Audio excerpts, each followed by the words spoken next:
Good afternoon, baseball fans, and welcome to Central Hardin High School for our game today between the Meade County Green Wave and Central Hardin Bruins. This is Dwayne Ellis along with Dan McCamish, and we're happy to bring you the action of this game. Dan, it's a pretty day to play. Oh, we got a great day. Just a little light breeze going left to right, and this beautiful field's great shape. About 80 some degrees out here. It's ball will rise a little bit with the heat coming off the ground. So these teams come in. Meade County comes in at 12 and 13 on the year, 3-1 in the district, and Central 16 and 7. They're 6 and 2. Their district's over. They finished second in the district. We'll get to second seed. And these guys will start off. Meade County with a new coach this year. Mr. Ambergy is Justin Ambergy. He played at Meade County, I think, and went on and coach. Well, he was coached over at Todd Clanton, the coach, for a long time. And then he played down at Campbellsville, came back and took over the team. And so he's in his first year, and he's off to a pretty good start. Has some senior leadership, but he has a young team overall. So he said just keep building on the fine tradition, and always about Meade County, they play tough. They do, and they have beaten some good teams like LaRue County.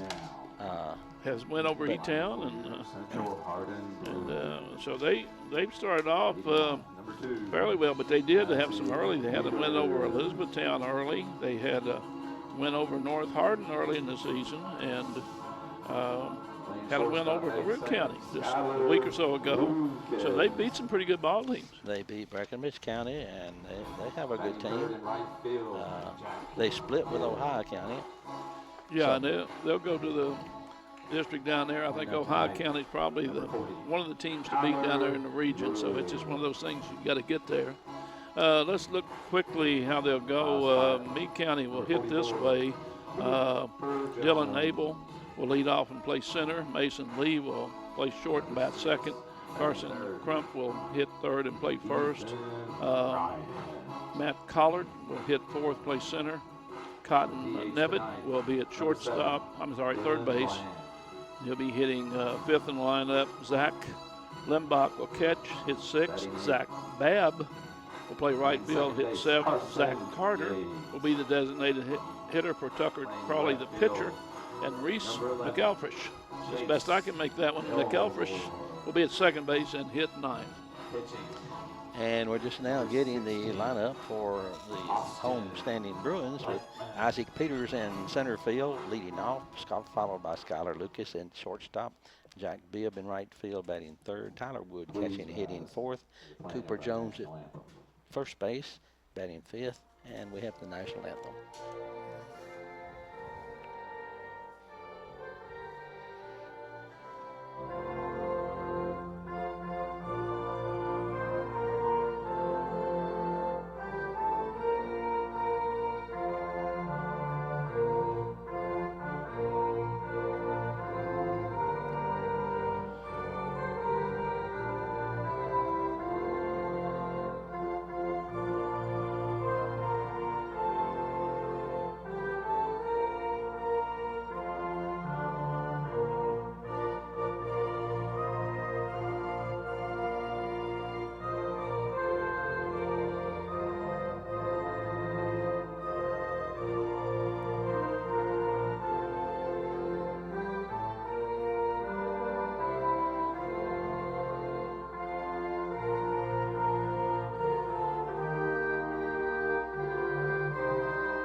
Now getting back to Central Hardin, that Cooper Jones will be at first base.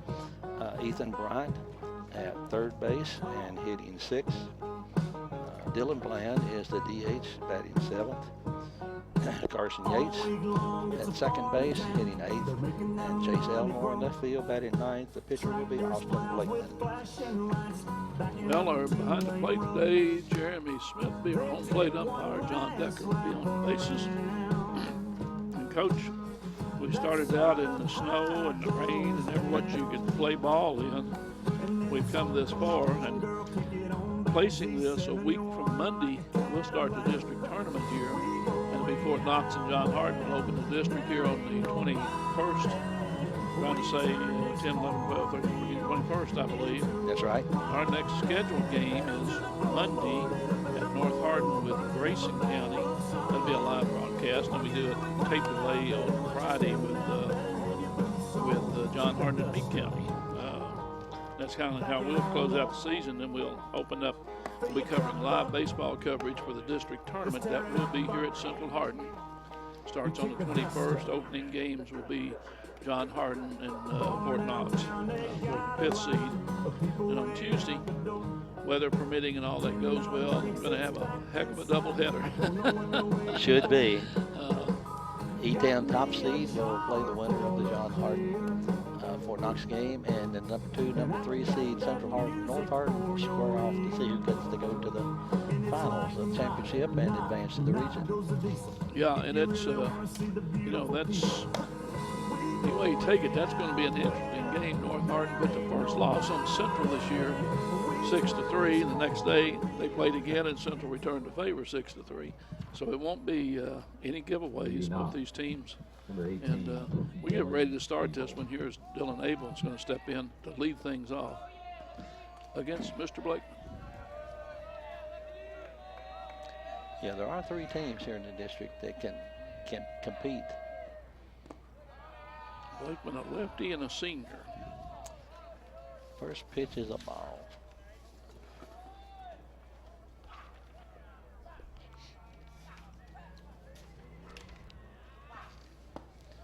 Ball 2, low and away. Dylan Abel playing left field, batting left-handed.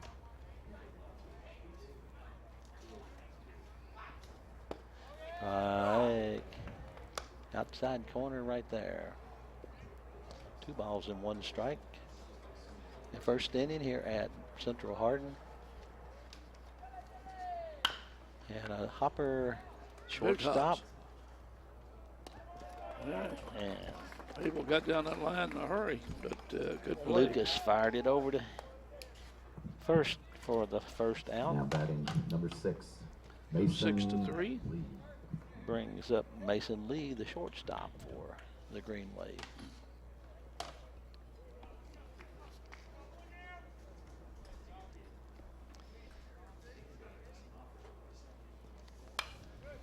Big pop-up, yeah, how to play behind us.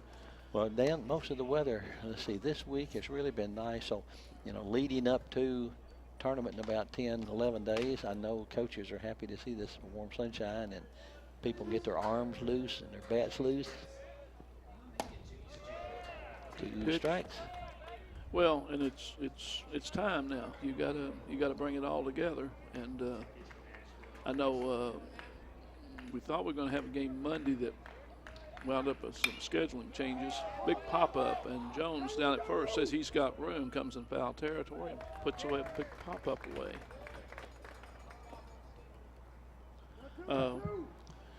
But E-Town and North Hardin did their rain-out game on Monday, and they had a slugfest, best I can see, 10-6, I believe, and 5 home runs, something like that for E-Town. And so E-Town getting the bats going and solidified that number 1 spot, period, and that's Now, it wouldn't have made any difference if North had won. No. But it would have given them some confidence. And it's an outright win for Panthers, and good job over there overcoming some injuries and things. And what was it? Was it Mr. Webb? Did he hit 2 or 3 home runs in that game? And Webb hit 3, I think. And then, so I guess maybe getting to play a little bit, getting his bat back in there. Well, the game we saw at called over E-Town with John Hardin, I think it was first time up. He hit one a mile high, but he just got under it just a little too much. Just working on time. Carson Crump, the hitter, playing first base for Meade County. And he's ahead 3 balls and takes the base on balls. So you think a lefty to a lefty would be a better guy to throw to, but never came close with 4 pitches. That's just no. It'd get you scratching your head over there when you you get, ground out, a pop up, and then throw four pitches. Nobody has a chance at it. So we'll watch Mr. Crump over there at first. Matt Collard steps in. He's the center fielder. Hitting number 4. Outside, top of the strike zone. Mr. Crump with a left-hander out there. We'll see kind of if he shortens his lead a little bit here. He's trying to step off, but he has a what you call a safe lead to me. Yeah, he hasn't seen a move yet. Down low, makes it 1-1. Well, he's a pretty good sized guy, Dan. I don't know that he would be running with a left-handed pitcher, 2 out. And your 4-hitter up, Yeah. Don't run, take the bat away from him. He may be a lot faster than I'm thinking, but swung through that one. Well, if he gets 3-2, he gets to take off, but if it's your leadoff man on there, you think other things. Sometimes right. You usually think a little more speed in 1 or 2 spots. 2 out, 1 ball and 2 strikes on the number 4 hitter, Matt Collard, the center fielder. Down again. But if you haven't seen a lefty pitch and you don't know his move until he makes a move, right. You don't know what he can do.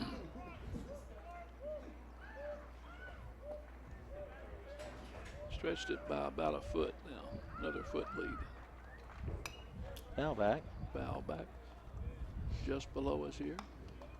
Count holds it 2-2. 2 out. Well, I did read one of the extended weather forecasts. Talked like we might get some light showers later next week, but hopefully we'll have Monday, Tuesday, Wednesday the following week, the 21st, 2nd, 3rd, be like today. And hit that one to right,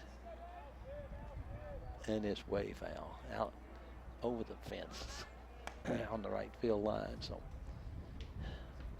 Bibb couldn't get there.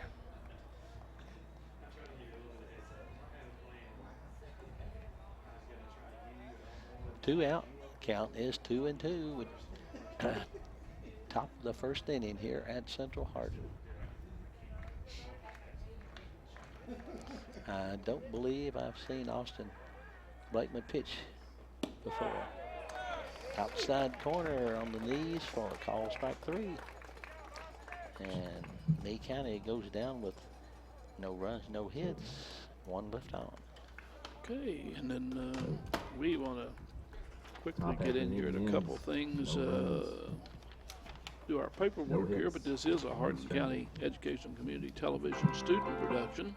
HCEC-TV is a division of Hardin County Schools, and live Channel 1 programming is sponsored in part by Brandenburg Telecom, providing service for all your telecommunication needs. Physical Therapy Associates, providing more personal attention for more effective results, and they have locations in Elizabethtown, Hodgenville, Radcliffe, and South Louisville. And they're online at physicaltherapyky.com, physicaltherapyky.com. etownapartments.com by Mark Harris Construction. If you need a new pad, you can hop on over to etownapartments.com or give them a call at 270-268-RENT, R-E-N-T. West Point Bank, helping you make life simpler. West Point Bank, where hometown banking is made simple. They have offices in Elizabethtown, Radcliffe, Glendale, West Point, and Upton, and you find them online at westpointbank.com. Bluegrass Cellular, offering some of the most affordable unlimited plans you can get anywhere where wireless works, and that's visit them at bluegrasscellular.com, bluegrasscellular.com, one word, .com. And E-Town Exterminating, they're online at mugabug.com, 270-737-6900, and that's the people that help make all this possible. Now, the people that keep us going today, we have from North Hardin, Elijah Steele. Elijah said he's down here to keep everything straight. And then we have from Central Hardin, have Reagan White, Weston King, Madison Windsor, and Brady Thompson. And our own director, Cecil B. Dale Means on that. But Dale's our director today, and So, and we want to really thank Weston because he's got the graphics.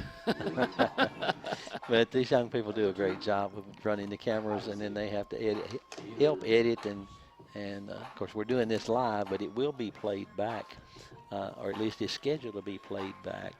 And let's see, let me get this starting around the 20th. Yeah. So on Sunday, on Sunday the 20th. Here's Isaac Peters going to step in, the center fielder. He steps in, takes a call strike. No, I'm sorry. I thought he came up with his arm. He started it in a little low, he said. Maybe he kind of changed his mind on that one. Yeah, well, I saw that arm come out from the side, but it never did come up, so. Yeah, it was close. That was the one I was looking for right there. He came up on 1-1. So, Crawley, big right-hander. He's freshman. Pretty good size young man. Yes, he is. Got just a little bit of speed with it up there. So Throws the ball pretty well. And watching his warm-ups there, he throws the ball fairly hard. Tucker Crawley, a freshman. well, he's a big body out there on the mound. So that one's base hit to left field is right by the shortstop, right between second or short and third. No place to. Good leadoff for the Bruins. It puts Peters down at first. Here's Skylar Lucas, the shortstop. Lucas now look down. Now, as a general rule, it's bunt and run. They don't run and bunt. And there's a difference. And Lucas is a junior. Yeah. Well, Peters gets a good lead at first. Good lead. I counted from the rosters, Dan, both teams have 3 seniors. Okay. And I was just looking at some of the other, teams. Most of them have several young players.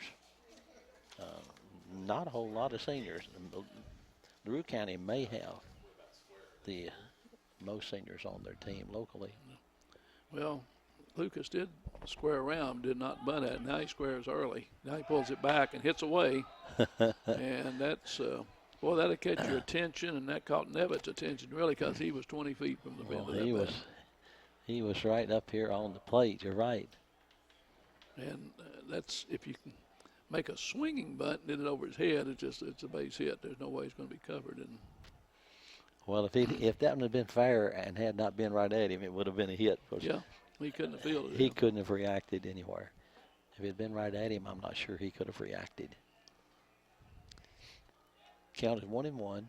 Runner at first base and Peters. Showing bunt again, and it's low outside. Runner goes, and boy, they dropped the ball. Didn't get him, dropped the ball. And he made a nice slide. He slid around the bag, grabbing it with his hand, and it looked like when McElfresh went around to tag him, the ball just popped out of his glove. And the throw was there yeah. in way ahead of time. I'd say 5 feet before he got there. So, yeah, good throw. We saw Limbach threw it down there well. So Limbach is a sophomore. 2-1. The pitch was a ball. He's got a good arm. Now the bunt. Now it's going to put the runner in that. Going to easily advance and go to first base, and not in time. Nope. Bunts for a hit. And one thing you have to learn, you have to really come off that mound in a hurry. And Crawley didn't come off. He fielded it fine, but he was just not fielding it quick enough. And if you don't know Lucas, he's got a little speed too. So. Yeah, the pitcher can't get there quick enough. I mean, just do the best you can, and if it's not too close to the line, you may have a chance. But with a speedy runner, that's not very great. So runners on the corners now with nobody out. Central Hardin threatening in the bottom of the first inning. And faked a bunt here, Jack Bibb. And Bibb is showing that bunt just as he starts through with his arm motion, and it's just enough to catch his attention when he's looking at the plate. So freshmen have to learn to overlook that. Yeah, that's what I was going to say. A freshman pitcher might rattle him just a little bit because he's not sure what they're going to do. The runner's going this time. Here goes the play to the plate. Double steal on, and they're going to put the tag on him. Heads up play, and it was executed very well. Lee came in from shortstop, took the cut throw, and fired a strike back to home plate. And went back was he was waiting, had an easy tag on Peters trying to come down. So out number 1 on Isaac Peters. Lucas went down to second base. 2 to 6 to 2.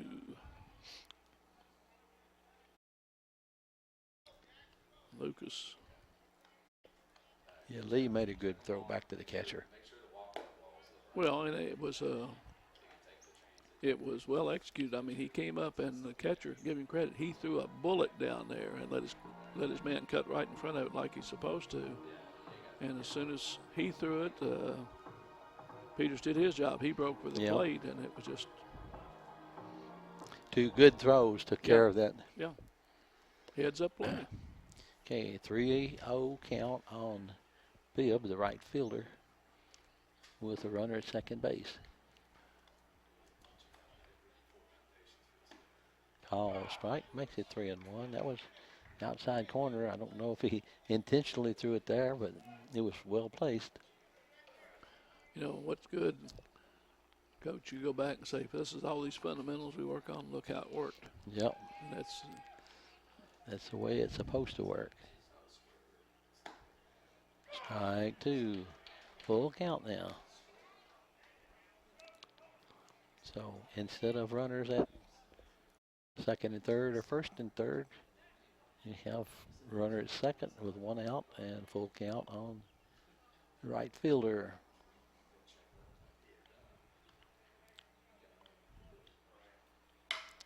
A little blooper over second. He going to drop. Not going to score the run, though. protected the plate.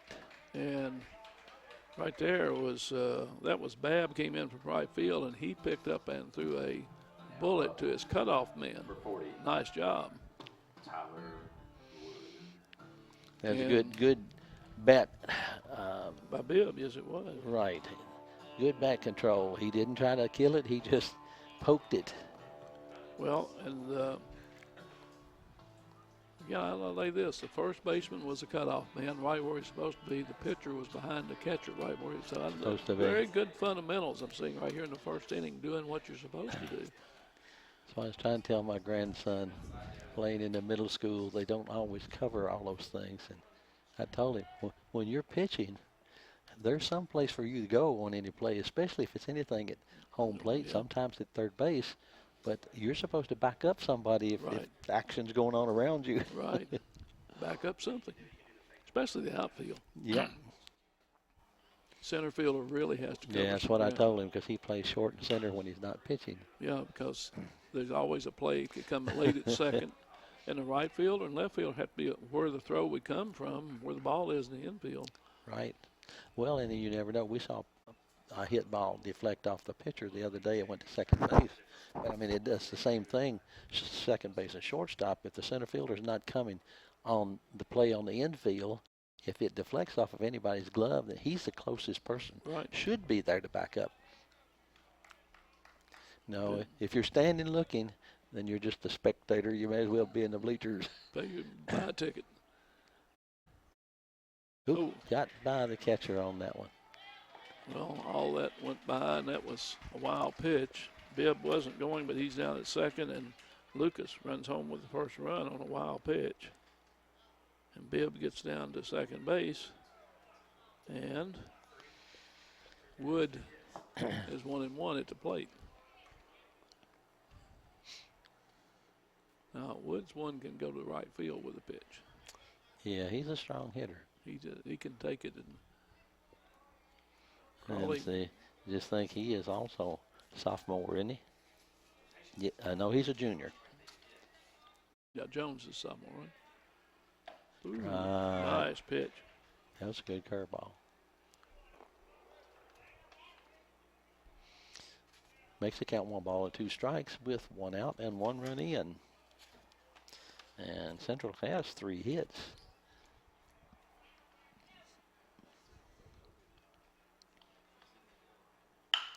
Hardin down at second. Goes right to first, doing his job as McElfresh two-hopper. Gets Wood over at first for the second out. That goes 4-3 for the put out at first, and Bibb moves over to third. So here's Cooper Jones.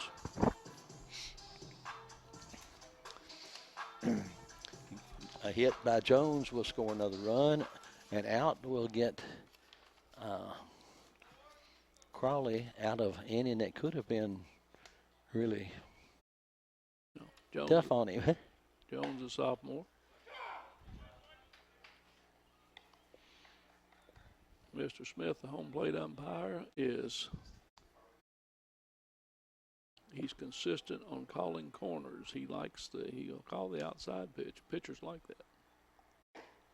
Strike two. I've noticed both ways. He'll sit there and he gets a good view of the corners. Yeah. Well, that was a good pitch by Crowley. Yeah, I mean, that was a good pitch. Now he sits way outside, and he goes way outside. Chase that one. well, I mean, that wasn't bad thinking on Limbach's part. You know, he's got two strikes. You've got to protect the plate, anything close. So he jumped out a little bit too far, maybe. Well, but he's outside again. Big chopper. They're going to have to hustle on a long throw, and it got it there. So that was Levitt. Comes up 5-3. Good throw. Had to wait on that ball to come down. Yeah. That was a good play by Nevitt.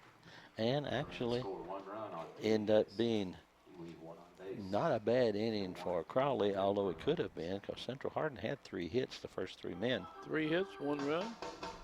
They left 1 on base. Yep. We got a complete inning in this thing. Central leads at 1-0 over Meade County. For Meade County in the second inning, scheduled up, Cotton Nevitt, the third baseman, Zach Limbach, the catcher, Zach Babb, the right fielder, and Zach Carter, the DH in the hole. Zach, and Zach. And so that this is a HCEC-TV student production, Division Hardin County Schools. Special thanks to our live sports coverage sponsors, Brandenburg Telecom, Physical Therapy Associates, eTownApartments.com, Bluegrass Cellular, eTown Exterminating, and West Point Bank. Okay, Coach, did you figure out who the winning horse was going to be in that horse race last Saturday?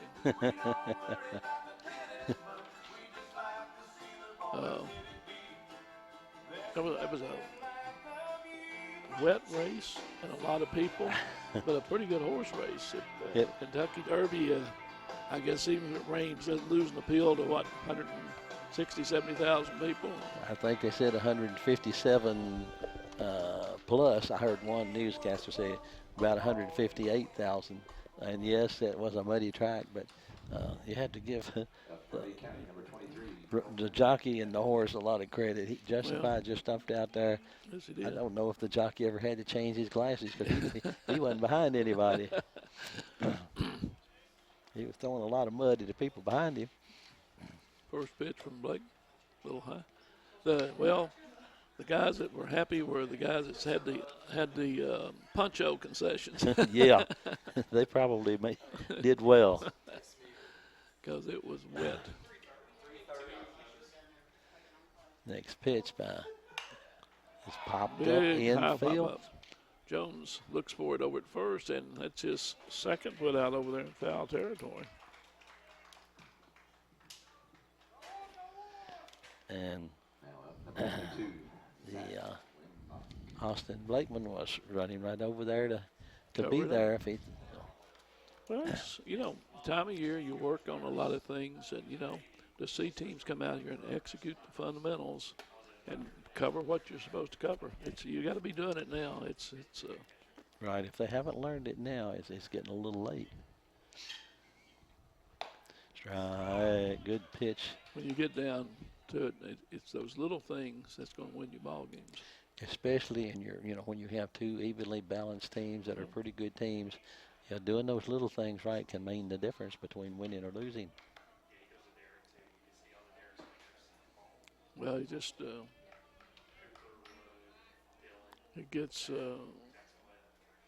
down to this time, and when you go get in Ooh, Good pitch. Took a little off that one and fooled him completely. But Yep. Had him way out front on that. Sort of a little off-speed curve ball. It didn't curve a whole lot, but it was thinking. well, just an arm motion still looked Yep. like a fastball, and the ball just didn't come up there that quickly. Now he goes outside. And that was a good stop by Wood. Wood does a good job behind the plate. He's gonna. I think he'll be on his way. If somebody's gonna pick up a good young I ball think player. so. Hard hit in the air, left field, and there comes Mr. Elmore in. To Chase put it away. Elmore. Number 2. Yeah, with no one out, you know, that wasn't a necessity that he scoot out there, but he shows the attitude of a good catcher because, you know, you're practicing on every pitch. Yes, sir. Even though there's nobody on base to run, he's practicing his stop there, getting out there. So when a runner is on base, he knows he can do it. Low and away for a ball. This is Zach Babb, the Zach right Babb. fielder. Yeah, we got a bib and a bab. Yeah. And a Zach.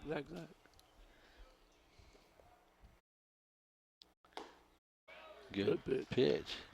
Out on the outside part of the plate. Might have tailed out just a little bit. It just was out there and pretty close pitch. And if you don't intentionally reach out there to protect that plate to go to the opposite field, it's awfully easy to miss if you're trying to pull it to left. 2-1, that one's outside.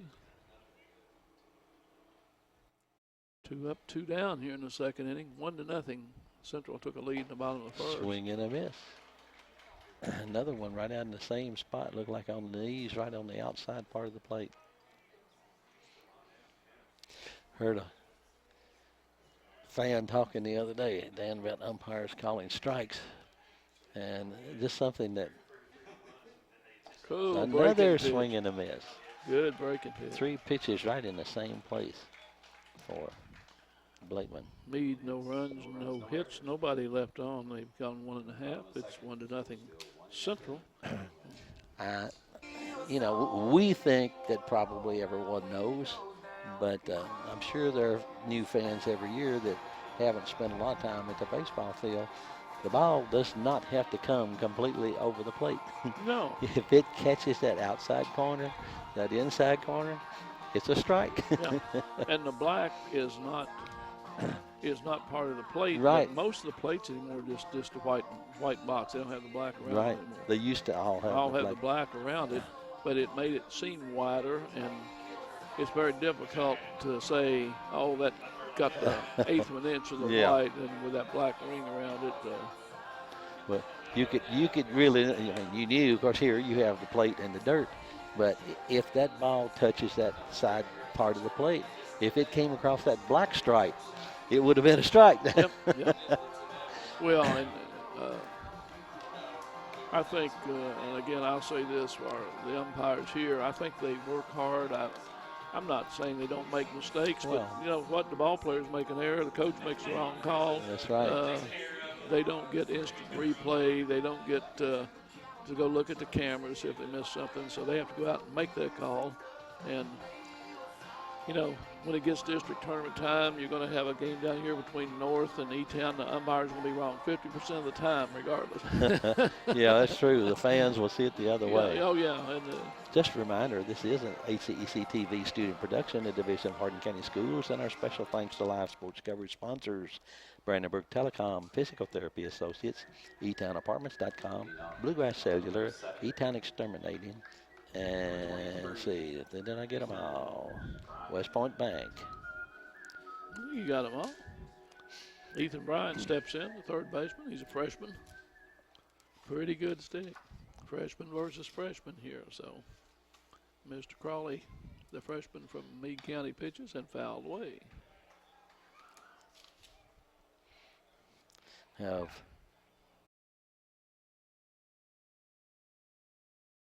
Ethan Bryant, followed by Dylan Bland at DH, and then Carson Yates, the second baseman.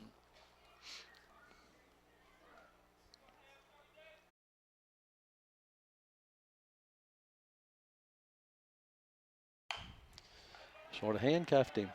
Oh, good stop right there, and that's good helping yourself. Now, he hustled after that one, didn't he? Yes, he Of course, did.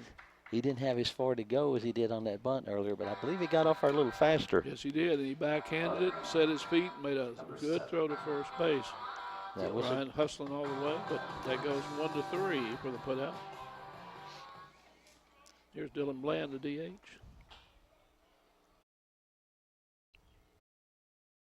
So Central has put the ball in play, They have. but Good pitch. They got that little break with good that. little sharp curveball Yeah, there. that's catches your attention there. New pitch. Hadn't quite seen that wrinkle from him. No.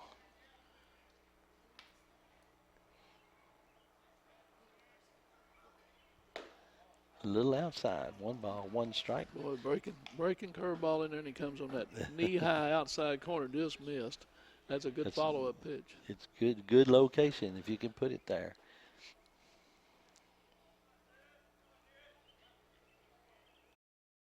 Pitch high.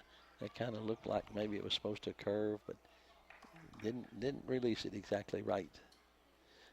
2 balls and 1 strike. Here at Pop, he's bringing it up there pretty well. Well, I got 1 ball and 1 strike. Foul away. Foul ball. I'm thinking that's 2-2. But That was down in the strike zone. that is 2-2. 2 balls, 2 strikes, 1 out. Now let's see if he comes back with that good breaking pitch. And fouled away. He took a little something off of it, didn't break. Yeah. And Bland protecting the plate there with 2 strikes on him. Not trying to kill it, but just make contact. Well, that was a decent curveball. Got what he wanted. Got the big strikeout and got the second out of the inning. Carson Yates due up. Elmore on deck. Number 21, Carson Yates. And let's see. Carson Yates is a freshman.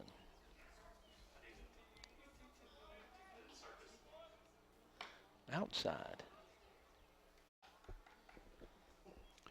Well, 350 in dead center, 330 down both lines here, and probably about 340, 45 in the alleys. And wind not a factor. Ball low. No, they have to drive it if they're going to get it out today.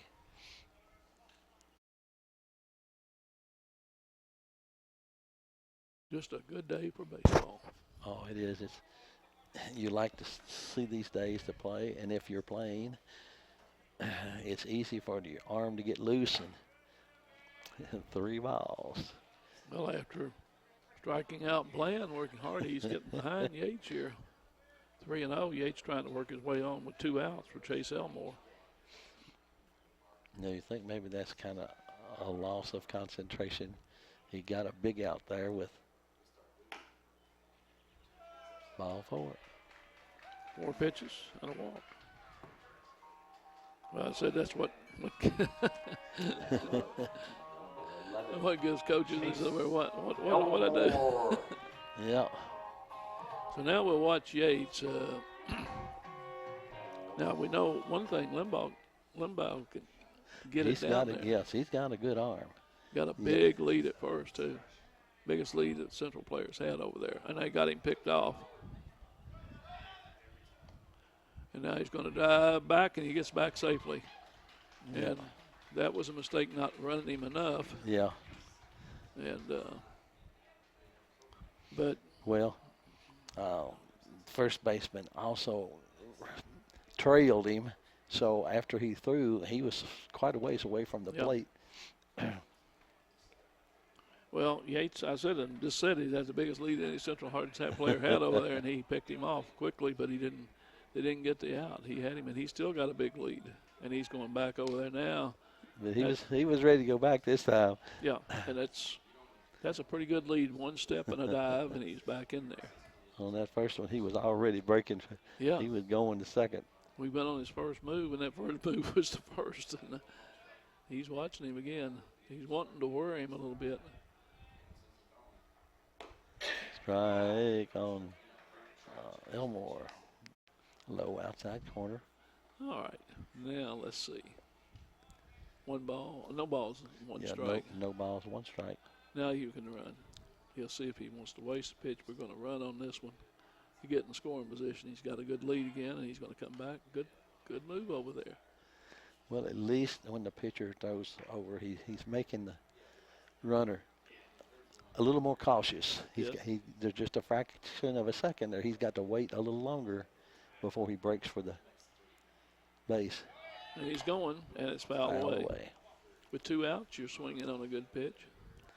Here again is where your sprints come in handy. He's dashed down there, gets the trot back, and they'll be ready to run again. Yeah, he's in that rundown already, so he's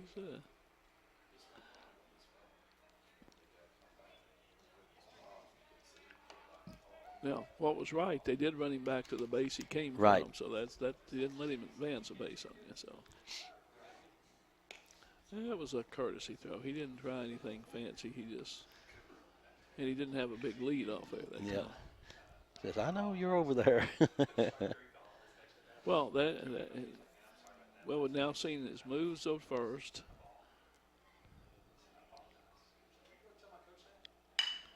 Hard hit the short, and they're going to go right over to second. And Fielder's Lee goes to McElfresh, 4-3. So Elmore's fielder's choice, and they get Yates 4-3 for the third out. And through 2 innings, it's 1-0 Central Hardin. No runs, no hits that inning for nobody left. One left on. I'm sorry. 1 left on.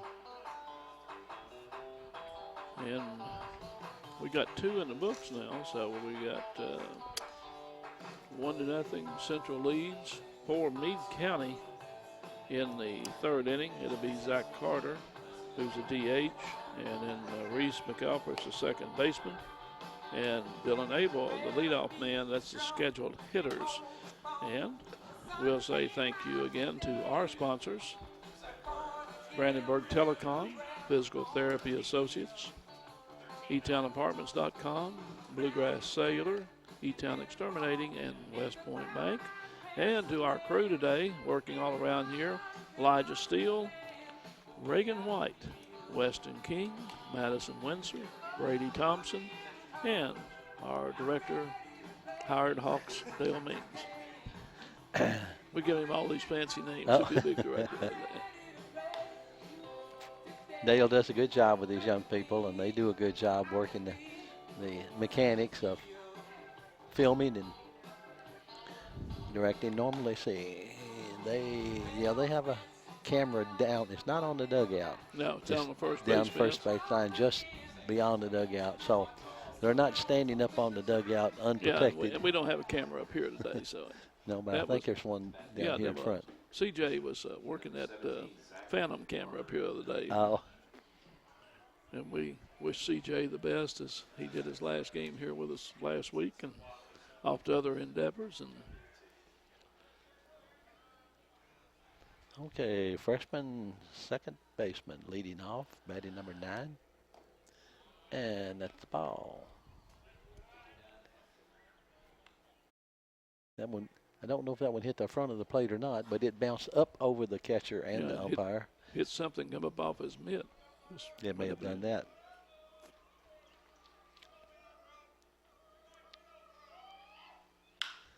And hits the ball into right.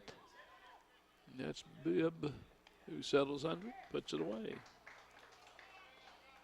That's Carter, the DH. Number 5, Reese. Oh, excuse me, that was Carter. I was looking at the wrong batter there. Yeah, Zach Carter. Okay. McAlpers, the hitter now. Yeah, Second. now we have Zach Carter was the DH, and now we have the second baseman. And he bats left-handed.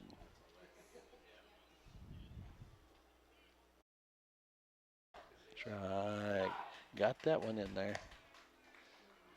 Blakeman's look rather poised out there. Just seemed Yes, like he's done. Had good control, good breaking pitches. Ball inside and low. 1-1. Yeah, he has done well going here into the third inning. He is not giving up a hit. He's walked one and struck out one. No, struck out two.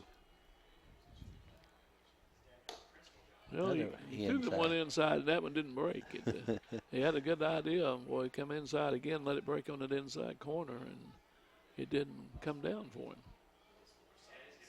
And McElfresh he's kind of being hoggish to that plate. He's not giving. And that's hard hit over. Over Jones. Took a big hop, didn't it? Big hop over his head. I'd say it's a base hit. I would too. Because he looked like he's getting ready to field, and then something might come right off the edge of the grass. It might come off that dirt and grass edge. It took a wild hop. Yeah, it just boom. So with one out, the leadoff batter, Dylan Abel. Oh, there's a move over there just to say hello, and there's an example of your third baseman. Yep, third alert, baseman. Backing up the pitcher on that toss back from the first baseman. Routine, but it wasn't. Abel grounded out to short his first time up. Pretty good speed down the line. So would he bunt here? Would he bunt? Yeah, he's got a safe lead over there. He's not. Yeah. And it may be just to see if Abel will turn around here and maybe show bunt. Right.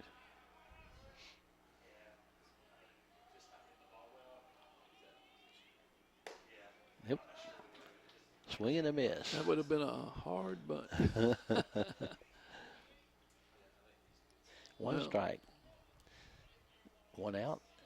One runner at first base. But with a 1-0 ball game, that's an important runner.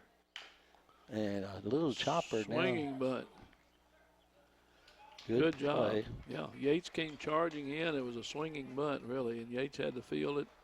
Jones stayed at home, and so that goes 4-3 for the putout. But on the play, McElfresh moves to second base.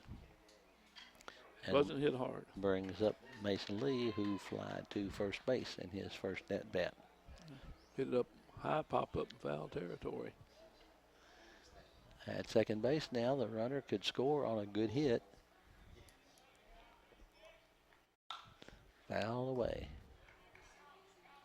Trying to pull that outside pitch. Looked like that one just got into the bat, maybe. A little late on the swing, but if he'd been poking that way, he might have gone to right field with it. That's something you have to work on. Hit it in that direction, and it's not in your nature to do that when you want to swing that bat around there. But again, the bat control that you learn, I know you practiced on hitting the opposite field. And the Blakeman's doing a good job of pitching to the outside part of the plate. So if they're wanting to hit it hard, they'll have to hit the outside pitches that way. Swing and a miss. 1 ball, 2 strikes. Might have went after a little high pitch on that one. They have. But see, that was what Bibb did a while ago. 2 strikes on him, and he just stood in there and then poked it over, over the infield and right field. A good hit. Good hit. And that's going to score. That's in the alley, yeah. Bibb's going to get over to cut it off and hold it to a single and into his cutoff man. But McElfresh is around to score easily to tie this up. And Lee gets an RBI and a single into right center. And that was a good line drive. Yeah, the grass slowed that down pretty good. It hit hard, and then so they got over and cut it off. But here's Carson Crump, the first baseman who walked his first time up. That pitch was up on the outside corner, and he hit it that way.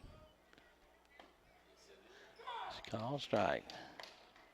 Outside corner, just above the knees. Good pitch.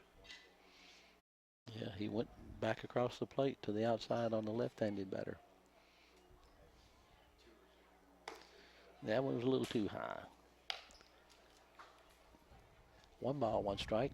There are 2 outs, but the game is tied 1-1. Crump, very open stance with his right foot with a left-handed pitcher. Doesn't have to just test a wheel on it. And good stop there Yep. in the dirt. Would block that one.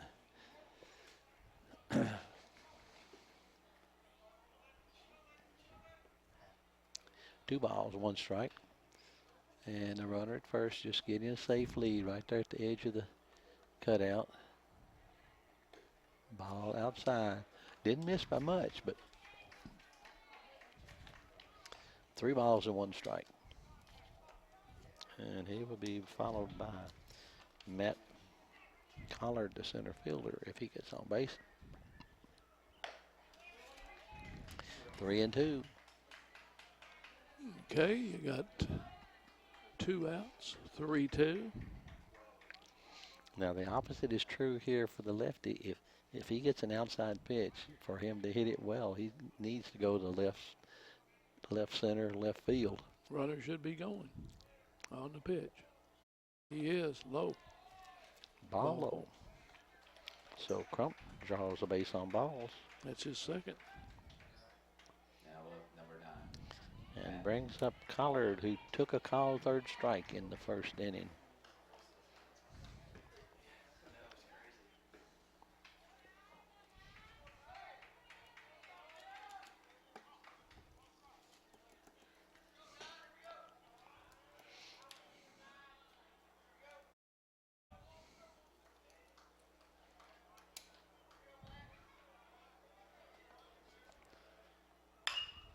He hits this one to 3rd. And Bryant Force scoops it out. up, steps on 3rd. Got the fielder's choice there. Didn't have to make a throw. 1 run on 2 hits. Score. And that was Lee forced out, 5 unassisted. But we had, I show a single by McElfresh and a single by Lee, 2 hits. I'm showing 1 run across the plate, and they had 2 runners left on. So come into the bottom of the 3rd inning with the score tied 1-1. And Central Hardin will send up the top of their order again. Now, Peters, Lucas, and Bibb, all 3 had base hits to open the game up. But Peters was cut down in a double steal attempt. It was thrown out at the plate. And so we'll see how that goes with Mr. Crawley back on the mound to start his bottom of the 3rd. And we will say again, thank you to Brandenburg Telecom for providing all your telecommunication needs. Physical Therapy Associates with locations in Elizabethtown, Hodgenville, Radcliffe, and South Louisville. They're online at physicaltherapyky.com. eTownApartments.com. Mark Harris Construction. They're eTownApartments.com or call 270-268-RENT. West Point Bank with offices in Elizabethtown, Radcliffe, Glendale, West Point, and Upton. And they're online at westpointbank.com. West Point Bank, hometown banking made simple. Bluegrass Cellular offering some of the best affordable, unlimited plans where you anywhere. And they're where wireless works, they say, and at bluegrasscellular.com. And E-Town Exterminating, 270-737-6900, online at mugabug.com. And it's a good time to mug those bugs because they're certainly coming out now. Here we go with Isaac Peters. Singled in the 1st.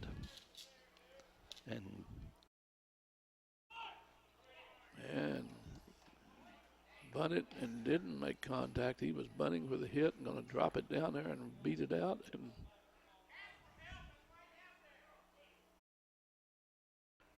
well, they want to know if he bunted at it, and he certainly did. I think everyone here saw that. Yes, he pulled the bat out there, but he actually, was already 2 steps. Yeah, he actually bunted at the ball. Coach, you're going to lose this argument. Yeah, I thought he pretty well bunted at it. He missed it. He did. And, I would have called it a strike.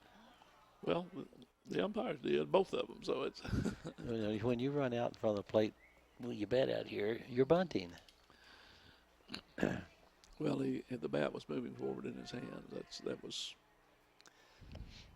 All right, 1 strike. good pitch. Strike 2. Breaking pitch. I know he thought he had his bat back, but I thought he made a commitment at it, and it's what the umpire thinks it counts. It doesn't make any difference. It's Grounded foul. grounded foul.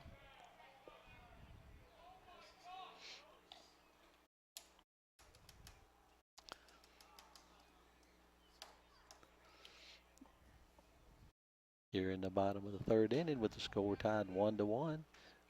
Right now it's a close, tough ball game, Dan. See if Central can, top of the orders, can hopper to short. Charging. He got the big second hop. Man, nice job. That was a good play by Lee, the shortstop. But the pitcher, that was a good pitch by the pitcher. He got him hitting on top of the ball. Ball was going down. He got on top. Skylar Lucas had a single infield on the bunt. And scored the run for Central in the 1st inning.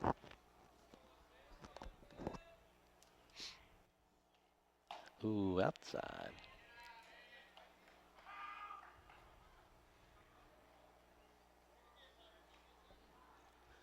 Lumbach done a good job here behind the plate for Meade County. Yes, he has. Showing a pretty good arm down to second. Just missed. He gave them a good look at that one.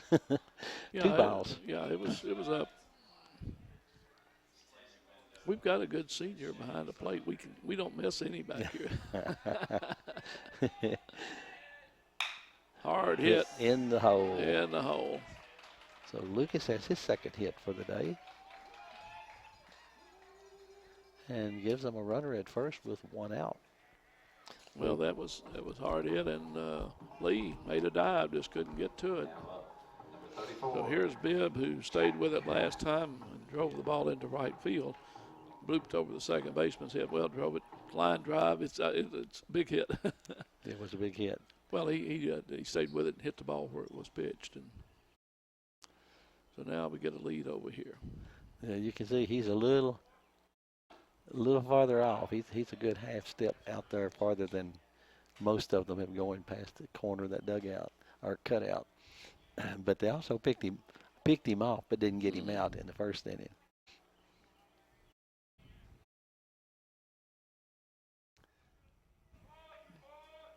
He's got a safe lead now.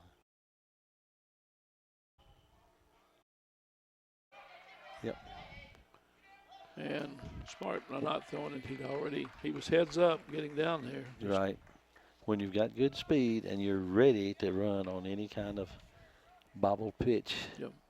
You know, there's not many times you're going to get thrown out. Didn't bounce too far away, but 10 or 12 feet's enough. When you got to run 12 feet, you've already made Right. 5 or 6 steps, and you have to right yourself to throw it. That's another 4 or 5 steps, and there's no throw left. 1 ball, 1 strike, 1 out. And a big runner at 2nd base here for the Bruins. We played 2.5. We're in the bottom of the 3rd. It's tied up 1-1. Meade getting 1 in the 3rd. Central getting 1 in the 1st. Central with a runner at 2nd. 1 out. Trying to get 1 on the board. Swing and a miss. Took a little off that. Yes, he did. Bibb was out in front on his swing. 2 balls, 2 strikes.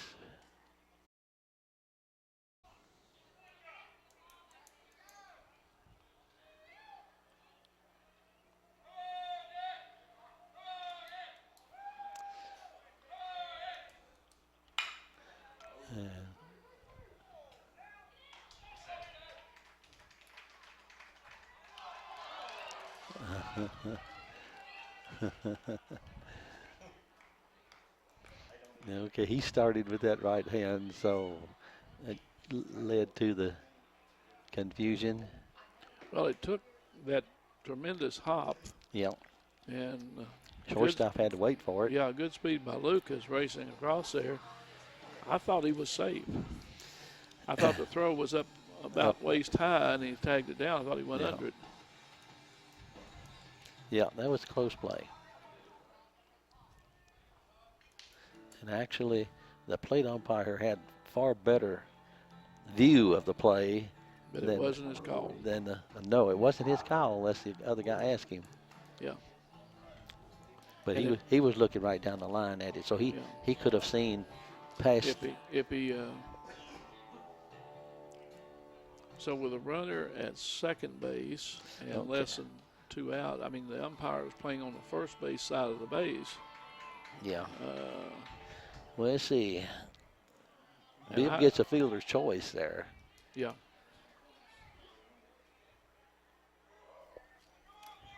But let's see if he's going to be off and going. They did this a while ago, and Meade County knew what to do. There's a hard ball. Yep, he roped that one into left.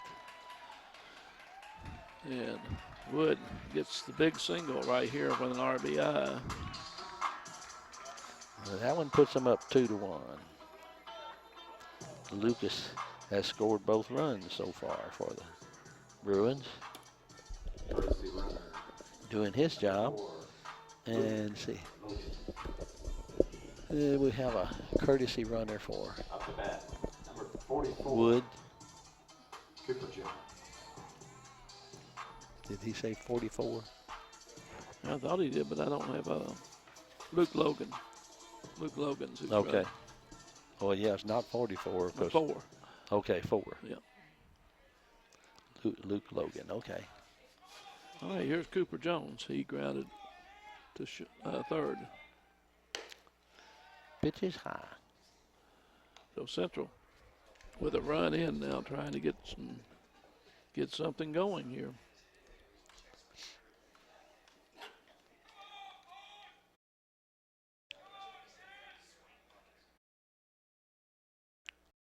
Outside. 2-0. The one thing I wouldn't say Cooper Jones will not be bunting. Probably not. He's your number 5 hitter. He's a good-sized young man with power. A little low. 3-0. Yeah. Coach across this social media thing, Picture Magazine, now Facebook. That's it. I don't have time to read the books or look at Facebook. But ran across an interesting character. Someone had sent this. And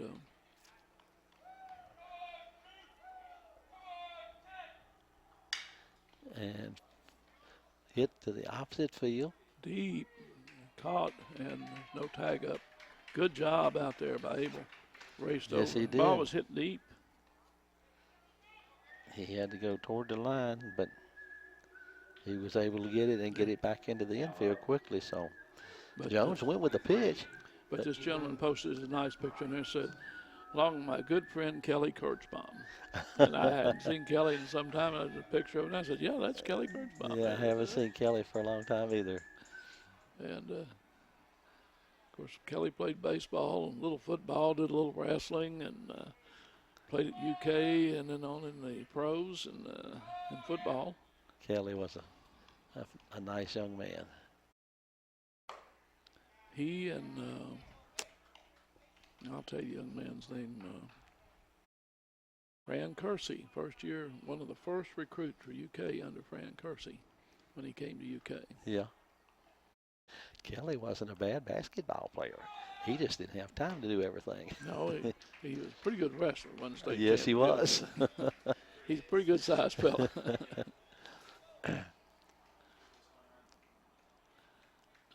Lester, I'll try and think from Franklin Simpson. Coach Kersey came in and had 2 commitments in one night on his flying trips to. Good stop there by Limbach. And they got a shot at him and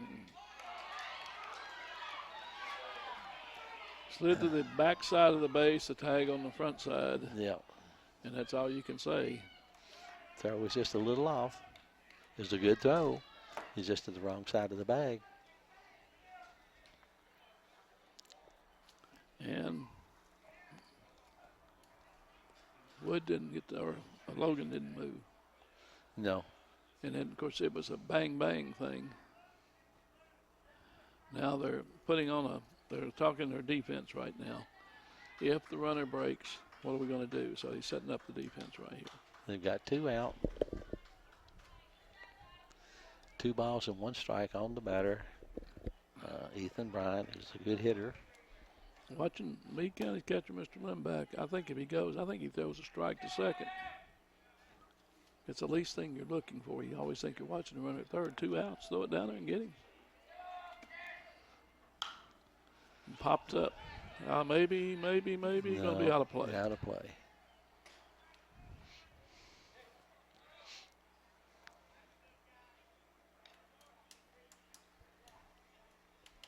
So Bryant, who grounded, pitcher made a good play on a bouncing ball to his right. Yes, he did. Backhanded and was able to get him at first. 2-2, 2 outs, 2 on. 1 run's in. And the score is 2-1, Central Hardin.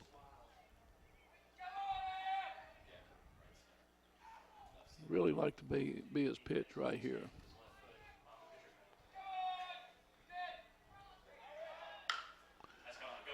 And hit hard, but I think it's right at him. And Mr. hit hard to left, but Mr. Abel's ready. Backed up, steadied himself, found it, and just pulled it in. So hit hard, but He did the correct thing for an outfielder. Knew his hit hard. He started back first. You can come in a lot faster than you can back up on those. But I showed shots. 2 hits and an inning and 1 run. That's what I have. 2 on base. And we've got 3 in the books now. It's Central 2, Meade County 1 for Meade County, and they're part of the 4th inning. Colton Nevitt, Zach Limbach, the catcher, the catcher, and Zach Babb, the right fielder, are the scheduled batters to go out here against Mr. Blakeman. In the 4th. And again, thank you to our crew today with Brady Thompson, Madison Windsor, Weston King, Reagan White, and Elijah Steele. And to our director, Mr. Dale Mings. Keep all this going. There'll be a lot of work going on between baseball, softball, and graduation. Oh, yes, there is. You're right. I know Dale was up here before the game, and just a teaching moment. He was one of his younger workers, but he was kind of letting the worker make the hookups and just supervising to make sure that everything was hooked up and explaining what goes where. Well,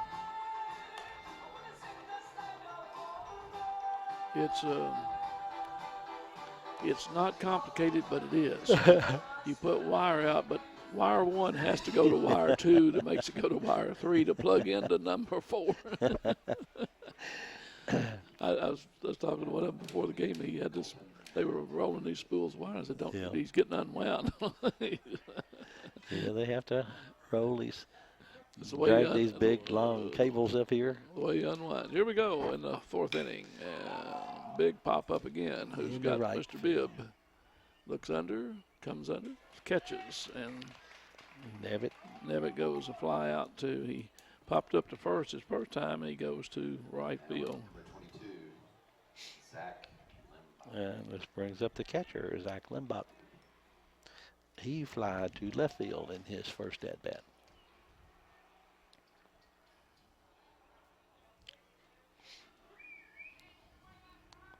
He's a sophomore.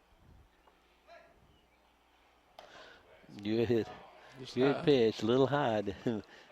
Didn't break down as much as it needed to, but that was a good pitch. He took a little off of it.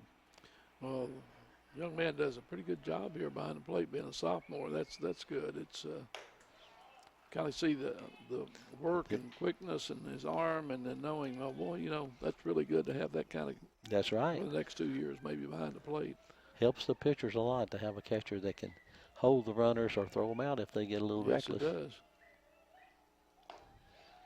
does. 3-1, 3-0. 3 balls, no strikes. Been very calm there at the plate. Just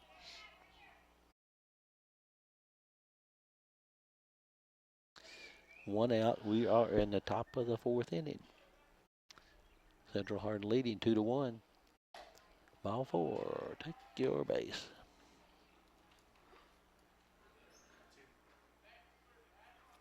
and you hate to see that you don't get a chance to get him out, but now you put the tying run on base. There I know. It's That's the 3rd walk for Blakeman, and he has 1, 2 strikeouts. yeah. Here's Babb, who struck out his first time up. Okay, now we get a courtesy runner, and that's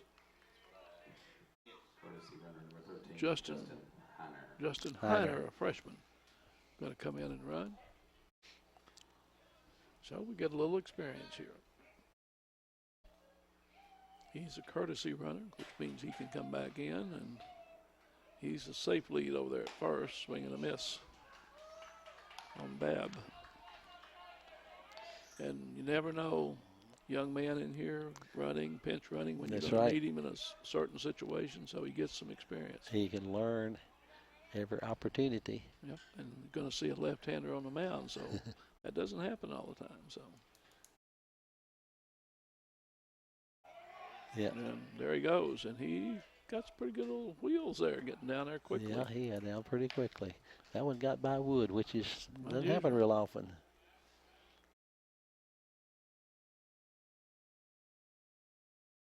So we got 1 ball, 1 strike on the right fielder, Zach Babb, who struck out in his first at bat. Might have been a mixed signal because Wood went to say something to Yeah. Blakeman, and he might have crossed up signal. Outside. 2-1.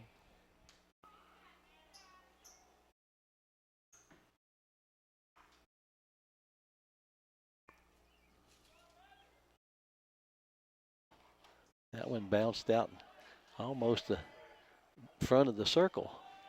Mr. Blakeman bent over, didn't cover the plate. You need to be watching. Young man, Mr. Hine, was running around the bases there. Hadn't hit in front. That's a wild pitch. Yeah, wild pitch. It hit right at the edge of the grass there at the front of the. And Coach Thompson wants a timeout here. While he's doing that, let me run through our sponsors, Dan. This is a Hardin County Education Community Television student production. HCEC-TV is a division of Hardin County Schools. And our live Channel 1 programming is sponsored in part by Brandenburg Telecom, providing service for all of your telecommunication needs. Physical Therapy Associates, giving more personal attention for more effective results, with locations in Elizabethtown, Hodgenville, Radcliffe, South Louisville, online at physicaltherapyky.com, and etownapartments.com by Mark Harris Construction. Take a virtual tour today at etownapartments.com. I'll get Bluegrass and E-Town and West Point Bank here later. Babb 3-1. Swing and a miss. That was he just looked to me like he just took something off his fastball. But last 9 pitches, 7 of them have been ball on that, so that's only a second strike out of 9 pitches.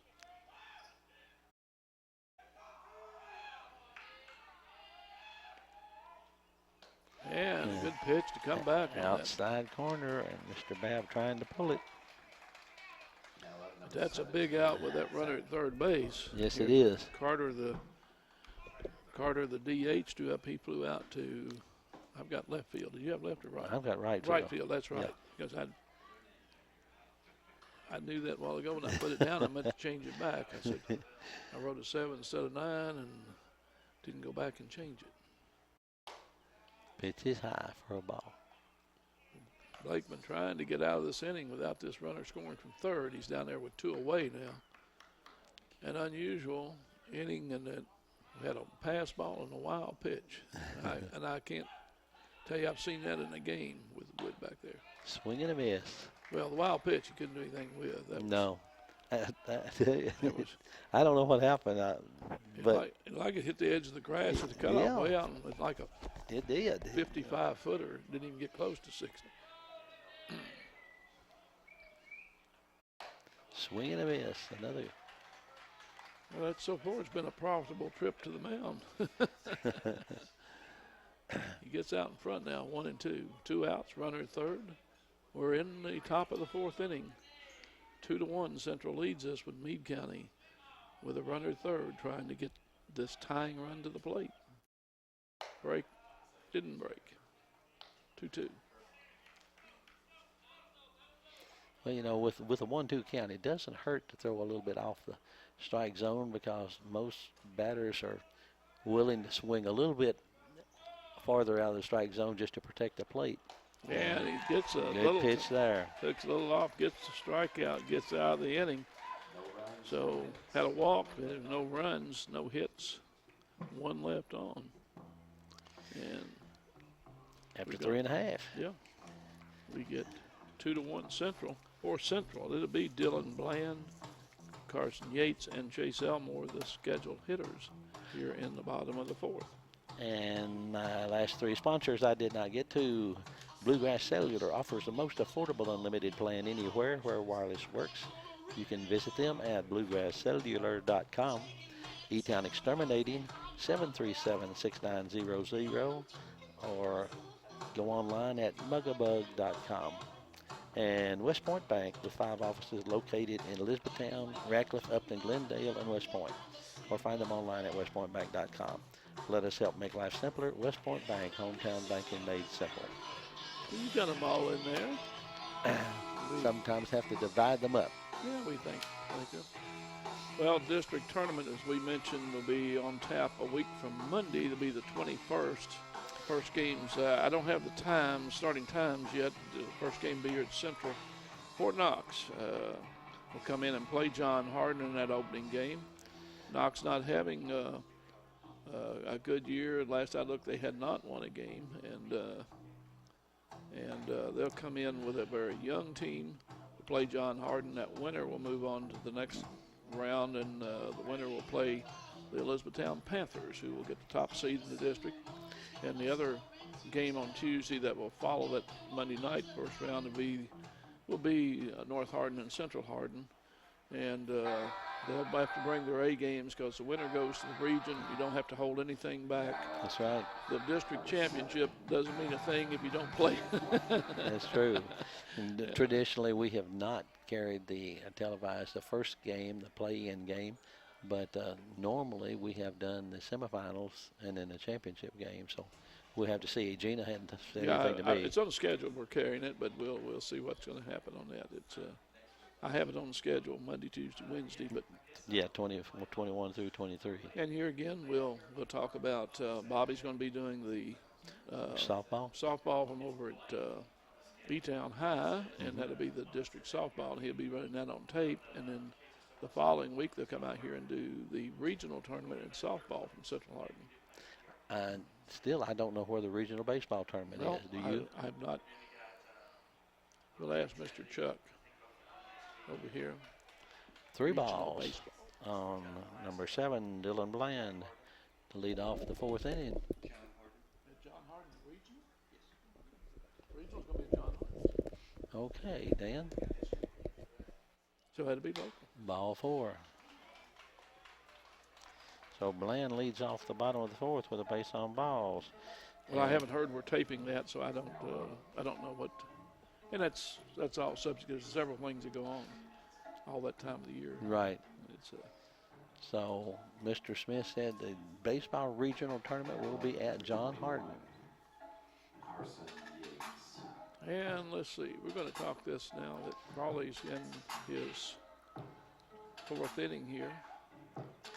He's pitched well. Yes, he into has. the 4th inning. Of course, walking that leadoff batter doesn't help you any. No. See who these young people we need to thank. Elijah Steele from North Hardin on camera 1, Reagan White from Central on camera 2, and Weston King from Central. He's our graphics. Okay. And audio.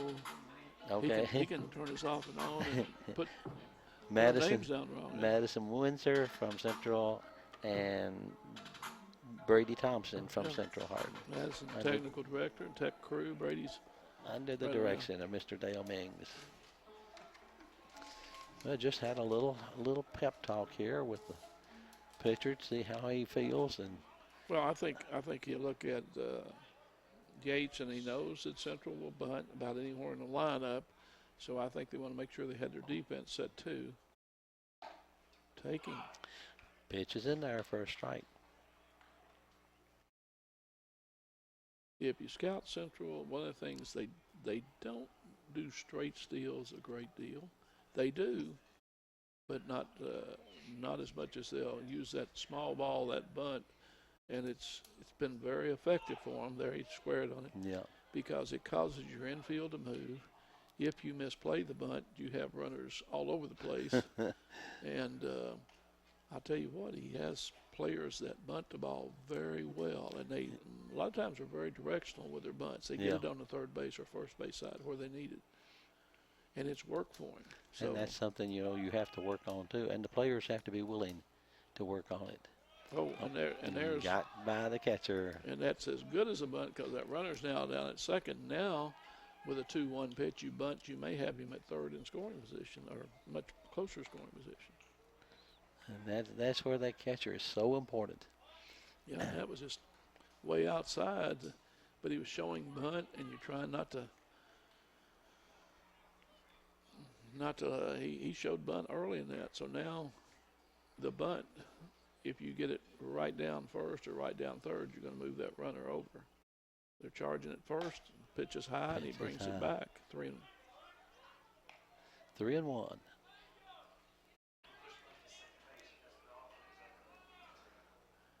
Nobody out. The shortstop is holding Bland, and so he's not going to cover third, so you have to leave your third baseman. Yeah. Evatt's got to stay at third. Second baseman breaking to first. Pitch is in there for a strike, and he just let it go up by. He didn't really attempt to bunt. Now this Crump was coming hard. He's way in there when the pitch is in there at the plate. But so they're electing to cover. And he draws the walk. Pitch was up and in. So 2 walks lead off the inning. Has runners at first and second, nobody out. Here's Chase Elmore. He can certainly bunt it, and he can certainly hit it. And that's putting yourself in a hole when you walk them. Yeah, and you've got Isaac Peters and Skylar Lucas do up, and leadoff people hit the ball well. Now they're all charging, looking for the bunt, and takes a strike. Strike one. And it was a good pitch. Outside corner. So there's the same situation. First base is charging, second base is coming to first. Shortstop is going to cover second, and third baseman is going to stay home. So your bunts, a good bunt down the third baseline. I know your pitcher's closer, but there's the bunt. That's where he tried. Angle just a little bit too steep. Yeah. And if that had stayed fair, I don't think they would have had to play at third because the third baseman is going to have to come and get it. Yeah, that's true. And so now with 2 strikes, everything off, everything on. But I know this coach over at North Hardin, you missed the second strike, you get the bunt on your third one and bunt it because you didn't do it the first 2 times. He squared the bunt. And he bunts out. Out. And that's strike 3. Yeah, you let one go in there. That was a good pitch. He's trying to bunt, so Number 2. that is a strikeout. And it's an unproductive out. Yes, it is. You didn't ground it any place to move runners. You didn't hit it any place, and so those are things you're going to talk about and work on. That's the little things. Here's Peters, who's been on with a hit and been on grounded out. Grounded to short. Oh, Whoa. and runners Really wide on that one. Yeah. Yep. and both runners had kind of taken off. I mean, they were moving and never slowed down, and the pitch was way outside. So Okay, runners are in position now. Peters can score 2 with a.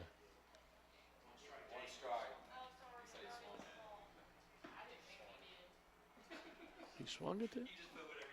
I didn't see that.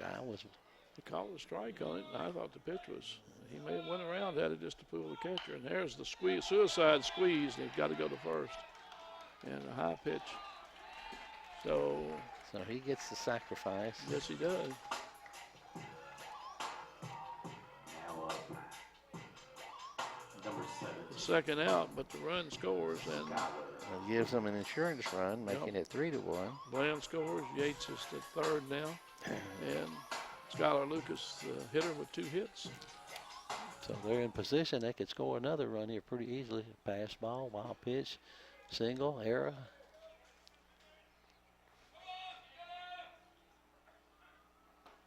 He swung through that one. And he was, he took a rip, that's for sure. He had 2 hits. I think he was looking for fastball and got the little breaking pitch there, and it was. There are 2 outs. We are in the bottom of the 4th inning, and Central just went up 3-1. Right back to the pitcher. Yep, hit Fielded it hard. job. Yes, he did. That goes So 1-3 for 1 the to 3. putout. So the third out, Central is going to leave a runner on. Score 1 run on no hits. So I have 2 walks, no hits, 1 run Yep. in, and left a runner on base. So we've got 4 in the books. It's 3-1, Central Hardin. For Meade County, it will be McElfresh, the second baseman, Abel, the leadoff man, and Lee, number 2 hitter, the shortstop, due what's on our schedule to come up. And Mr. Blakeman goes out to start his 5th inning.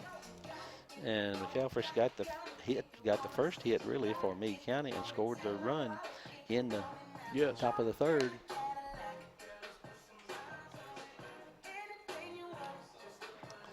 But 3-1 after 4 innings is a good ball game, Dan.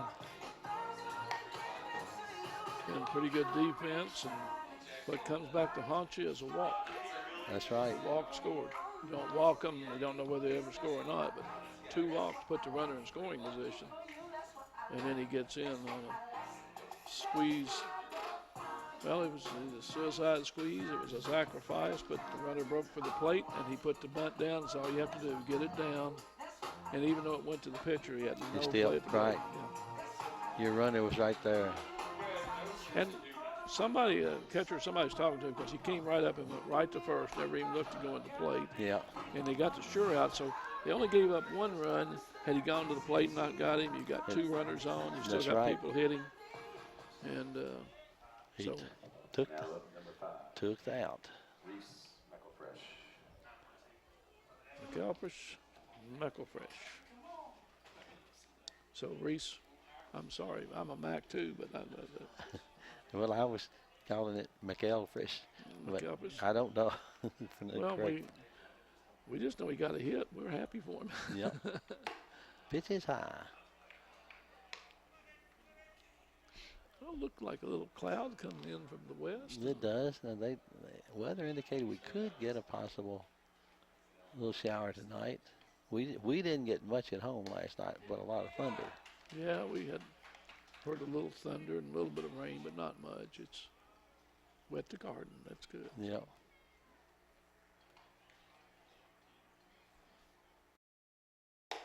Pitch is high. 2-1. And you want to say there's a lefty leading off the inning. You want to go right after him, get him out of there, and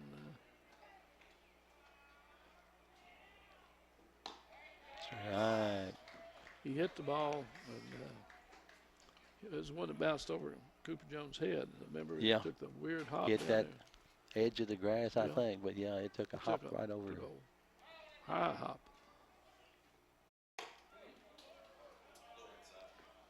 Full count. Well, if you got the good breaking curve, here it comes.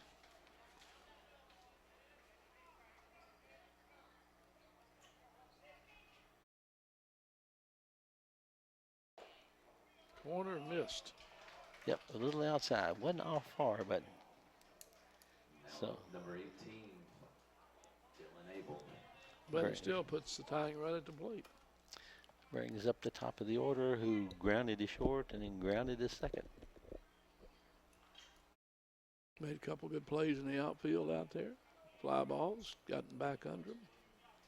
Caught him, fired it back in to keep runners from advancing. There's a break way outside. Yep. Got to throw that at the batter.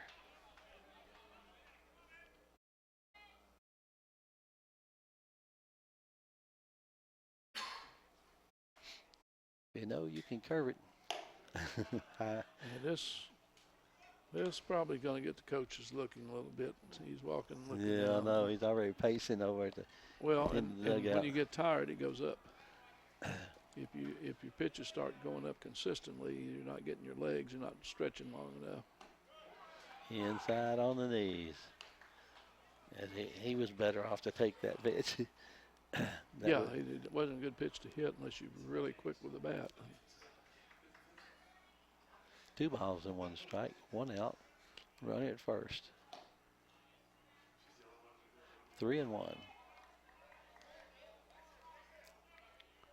I would anticipate a quick draft, but I don't see anyone throwing.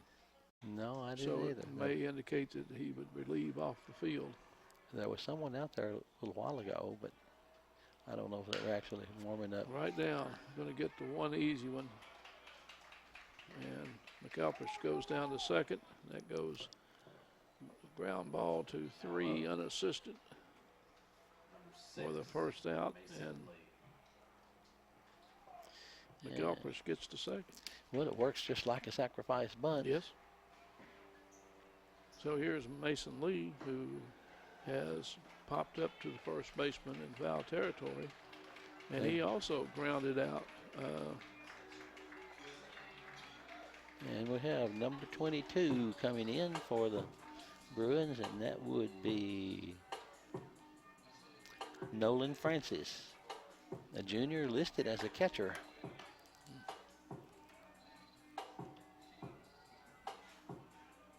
So that's the change.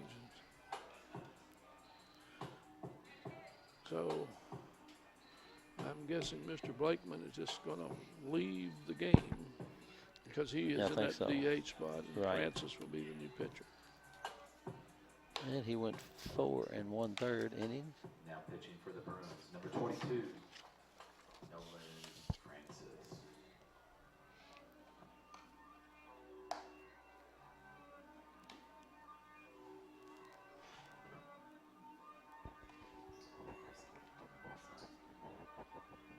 Dylan Bland's in that DH, so he's just coming. He's replacing Blakeman in the lineup, but still in that one spot there. And so Francis, and don't have much to tell you on the background.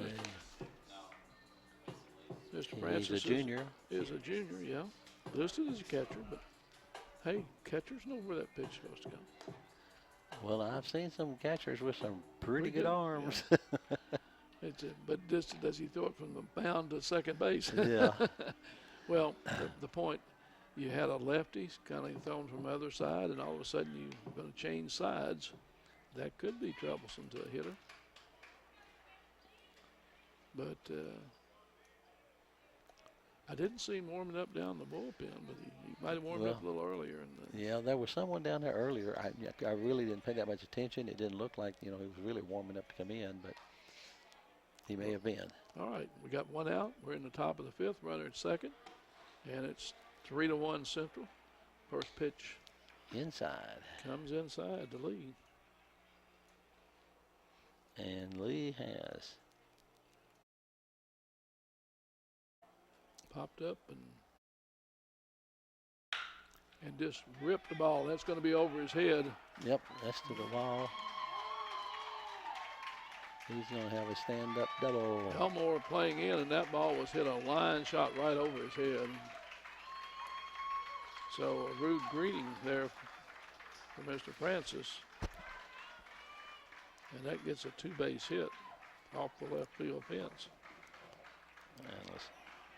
And Mr. McAlpers scores the second run. Yep, he scored both runs for him. So now with one out, you still have a runner down at second base. Here's Carson Crump.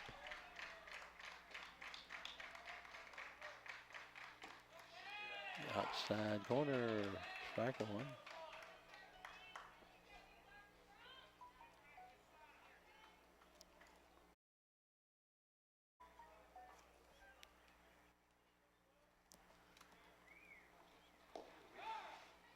And that hit the batter. That's what I thought. He's gonna- Couldn't tell where it hit him, but hit his shoe, maybe? that's what I thought. I believe it'd have been rubbing his arm if it hit him up on the No, arm. it was low and hit him. I think it hit him off the foot. And,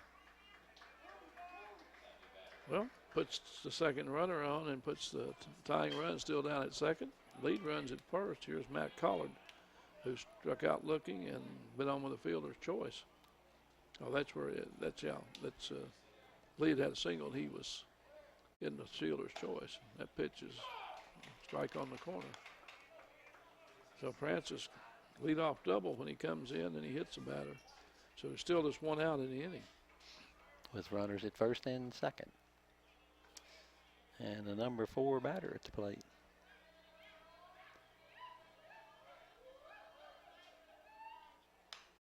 Foul back. Foul straight back. It was on it, just a little under it. You know your timing's pretty good if that ball comes straight back off that bat. Your timing's pretty good on it. You just whether it's up or down on it. It's 2 strikes.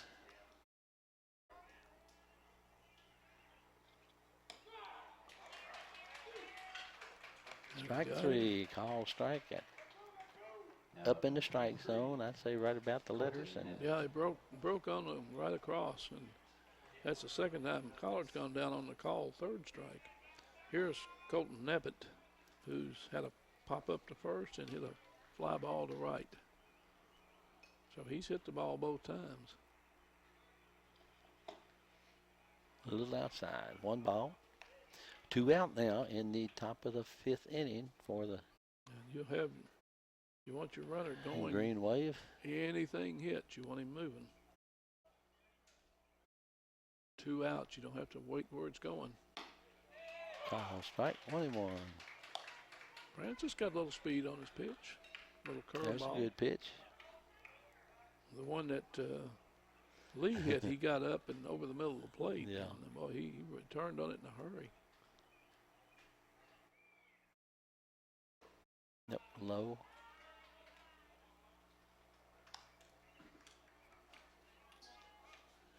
Makes it 2 balls and 1 strike. You know, North has a monster over there, the big wall down there on a shorter field. Saw a little back play on the Green Monster at Boston. Yeah. And it was originally put up to keep people from getting as much of the ball game for free. And Foul back out of play.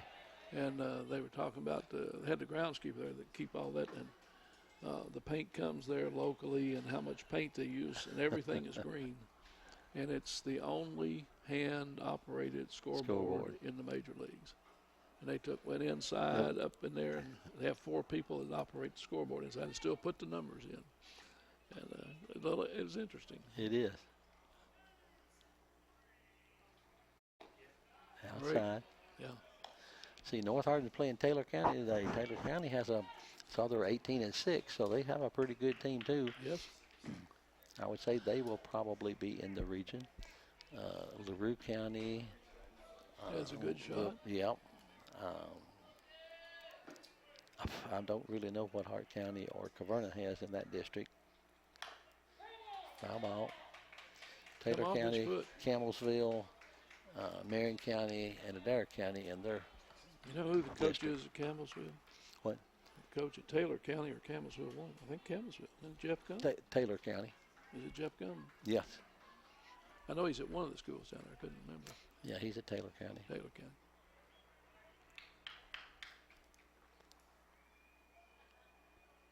Runners going. Foul back. Right back. 3-2, 2 outs. And you got to be going. And Nevitt is hanging in there. Yeah, and with the runners, and he's getting a big break at first because they're not holding him on. Right. And he's getting a big jump, so Gapper could score him from there because he was at second base just about on the swing. And He can start walking, yeah. Well, that's a play. You think he might be leaning, but Of course, Crump is watching Jones there behind him, and he's playing way off of him. Well, he's helping guard the right side of the infield there. The second baseman's playing ball outside and loads him up. No place to go. So here's Limbeck, the catcher, who's Now up number 22. got a fly to left and a walk. Limbeck.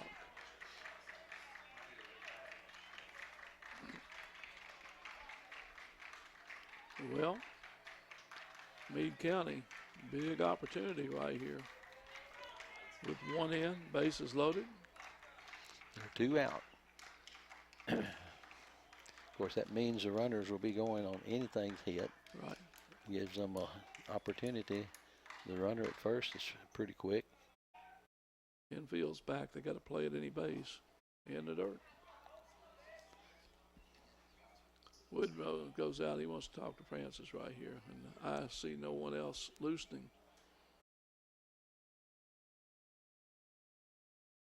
So Wood is going out and talk to Mr. Francis, and evidently he's saying, throw it to my mitt. We'll get him out of here.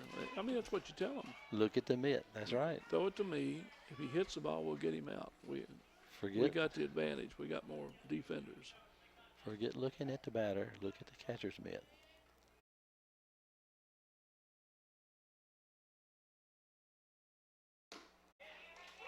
Call strike. 1-1. You think there's an advantage? 2 outs, bases loaded. Did you just not go back to the windup? I mean, Well, it it's depends upon what the pitcher feels comfortable with.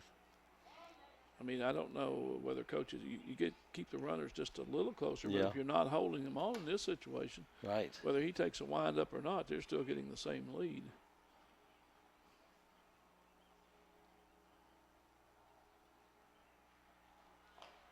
Ball.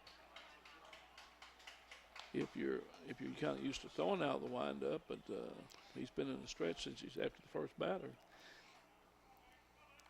I noticed a lot of them have started pitching from basically from a stretch.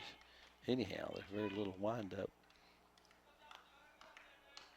Well, 2-1, 2 outs, no place to go. Meade County has them loaded up.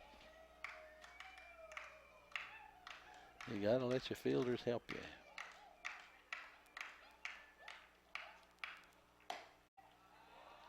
A little high that time. It looked like it may have been over the edge of the plate, but it was definitely up.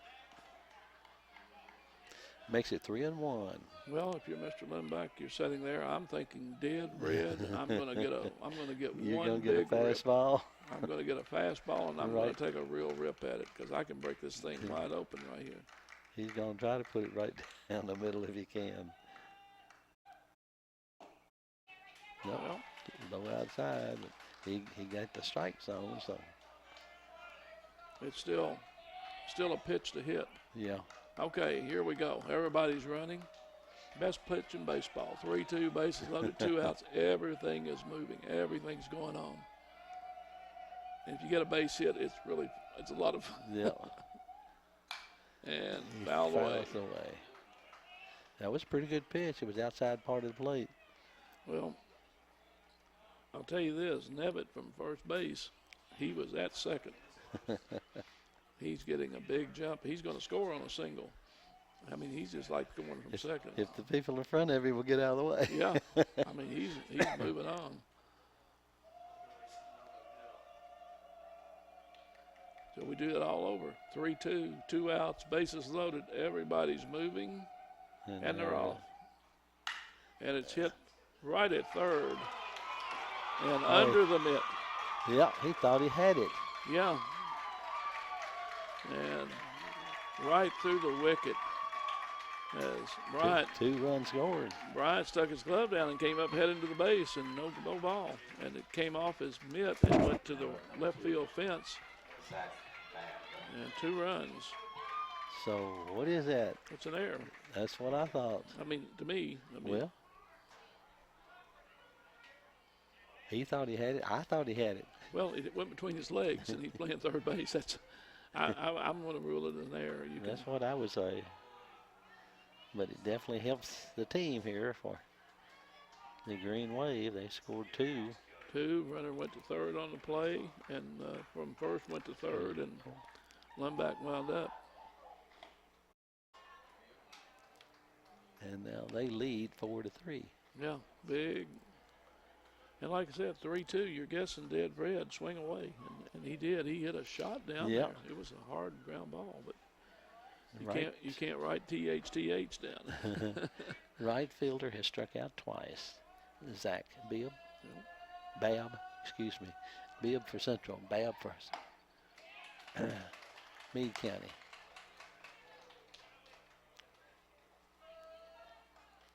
Yeah, I couldn't.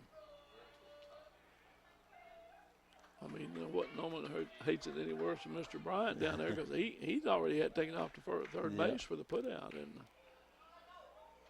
yeah, all they had to do was a few steps, good pitch. 1 ball, 2 strikes. I was a little surprised Nevitt didn't try to go to the plate. He walked over to third pretty easily, but when Elmore got the ball, he was only about 60, 70 feet behind third base. And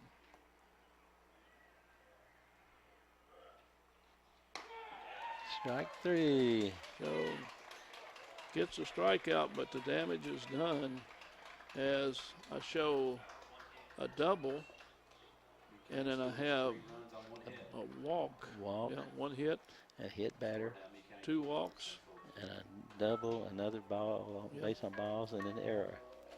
So 3 runs on 1 hit. They leave 2 on. So we've gone through now 4.5, and Meade County has come from the hole down 3-1 to take a 4-3 lead in this one. And we're going to have what looks like a new pitcher on the mound for Meade County. Looks like number 2, Zach Babb. So Zach Babb has been in the outfield. So he's coming to the mound. And let's see. Number 8. Number 8 is Collard. I mean, he's still in right field. So Babb has been, Collard has been in center field. So Collard is going to right. Well, I may take that back. Now I see Collard's still there. They're playing. I'm waiting on the right fielder. No, I've got Abel in left. Collard's gone to right, and I'm trying to pick up who's in center now.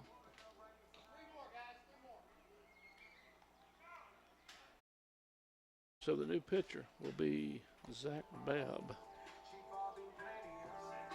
Is that not right? Yeah, that's right. Well, okay, I'm looking at numbers here. I got number 8, Matt Collard. That's not right either. I'm looking at all my numbers. Is that Lee? I'm being told that's Lee. In where? Okay, that's a 6 on his uniform, not an 8. That's 6, so that is Mr. Lee. Mason Lee is the new pitcher. Swear it looks like an 8. It does. Okay.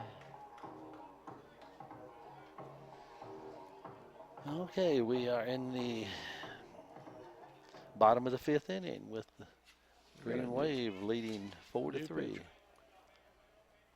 And this is. Yeah, he's got a curveball. So if this is Lee, he's the new pitcher, and I don't know where everybody. It looks like the freshman with the shortstop. Okay. Pitch was up. So did they switch Lee and? I think they just switched Lee and Blakeman.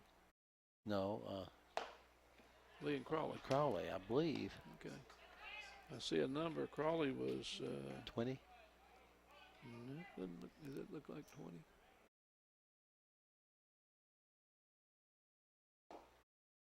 2-2.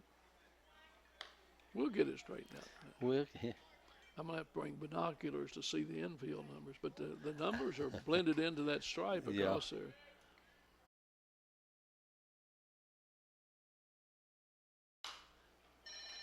Mighty chase ball 4. good control there. Ball 3 there. All right, looks like 21 or 31 is down at shortstop. I don't have one on my. 21 is Kaiser Burnett is at shortstop. He's a freshman. So Burnett is a shortstop. Full count. Lee has come to the mound, and Crawley went out of the game. Okay. So Lee came in for Crawley because he's in that DH spot. So he's a freshman, and he is a shortstop. And he's Full wearing, foul. and he's wearing, from my view, 21, which makes him match up with Byron. Okay, 21 is Kaiser Burnett. Kaiser Burnett. Yeah, pitcher, shortstop, freshman. Okay.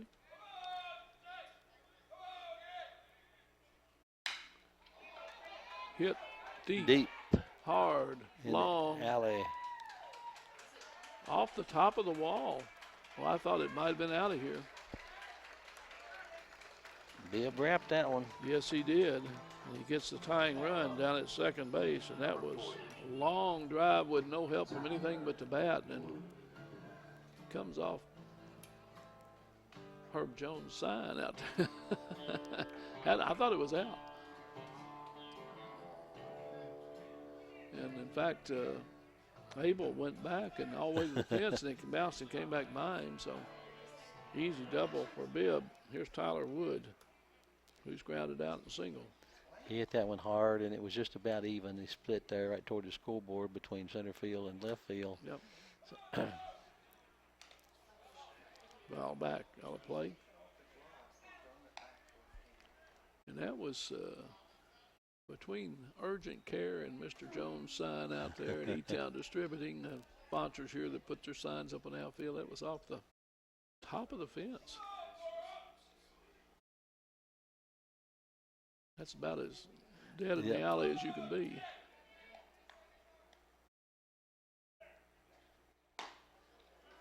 Good pitch, outside corner, at the knees, hard to hit.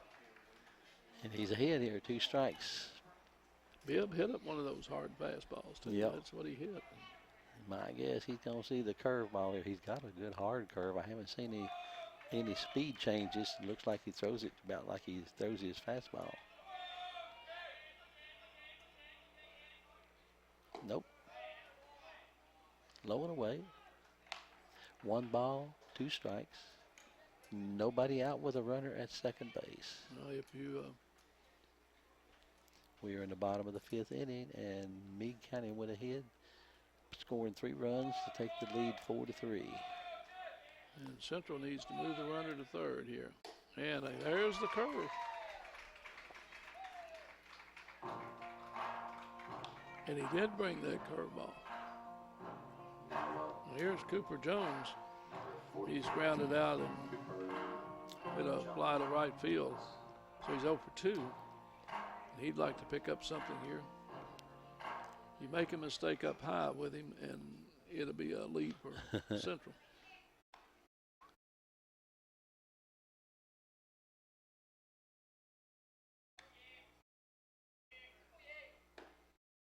Right outside corner. Don't know if that was skill or luck, but that's certainly a good place to put it. I think I'd throw them all there. If I could.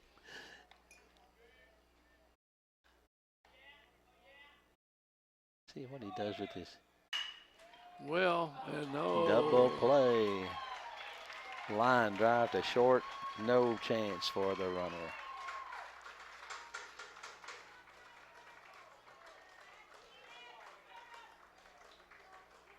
Central Hardin has no runs, 1 hit. The end of 5. In the 5 is 4-3. So they had a hit, no Oh. runs. Yeah. Well, he hit that one hard, but Yes, he did, and he hit it behind a runner who'd already broken from second, and he was dead ducky regardless. Even if he'd been trying to get back to base, he couldn't have made it. That was right at him. Right at him. And it just. Well, we will say again thank you to our sponsors, Brandenburg Telecom, providing service for all your telecommunication needs, Physical Therapy Associates, providing more personal attention for more effective results with locations in Elizabethtown, Hodgenville, Radcliffe, and South Louisville. They're online at physicaltherapyky.com. And then West Point Bank, 5 offices in E-Town, Radcliffe, Glendale, West Point, and Upton. WestPointBank.com, where hometown banking is made simple. E-Town Apartments, Mark Harris Construction. They're at etownapartments.com, or give them a call at 270-268-RENT, R-E-N-T. Bluegrass Cellular, offering some of the most affordable, unlimited plans you can get anywhere, and where wireless works, that's at bluegrasscellular.com.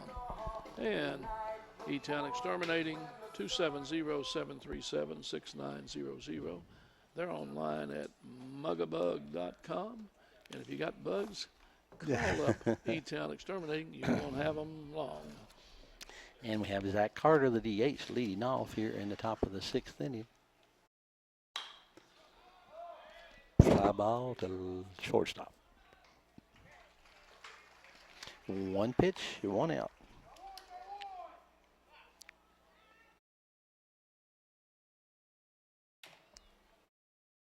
And we'll bring up Michael Fresh. Single and a walk, and scored 2 runs. Scored 2 of their 4 runs. Get on base and outscore. He's been that machine today for him. Meade County has taken a 4-3 lead in this one. Central scored in the bottom of the 1st. Meade put 1 on in the top of the 3rd. Central put 1 on in the bottom of the 3rd, and in the top of the 5th, Meade gets 3 runs. Foul back. Central had a leadoff double to start the 5th, but ended in a double play to end the inning. So Francis very quickly here ahead, 2 strikes. He got the first batter on 1 pitch. Nope, a little high and away. Yeah, the point here, if you could get boom, boom, boom, and get your bats back up there, you don't get much rest to Meade County, to Mr. Lee, who's come in relief. And big fly ball that Elmore now finds, comes in and puts away. So that's a fly ball out to Mr. Elmore for the 2nd out of the inning. And Dylan Abel, the scheduled batter here, in the top of the 6th. Abel has grounded out 3 times to short the 2nd and 1st. And that one's up the middle, charged in.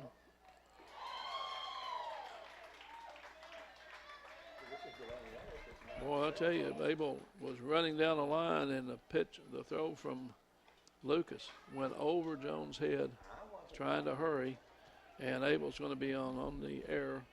Now, number 6, Mason Lee. He's 6 on the throw, and heads up, back up. Wood was right down there backing up the play, so they keep Abel at first base. So Abel leads off at first now, as Lucas had the ball in time, but he tried to hurry and get it over there, and that's a hit. Right up the middle.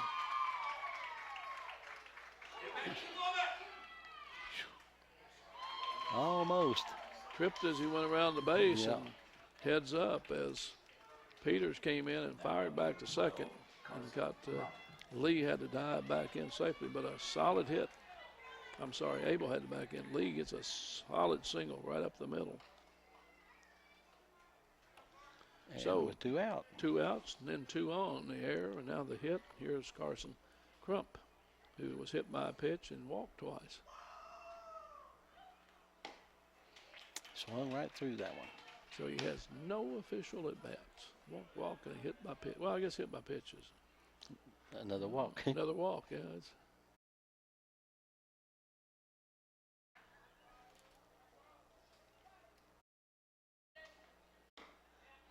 outside, 1-1.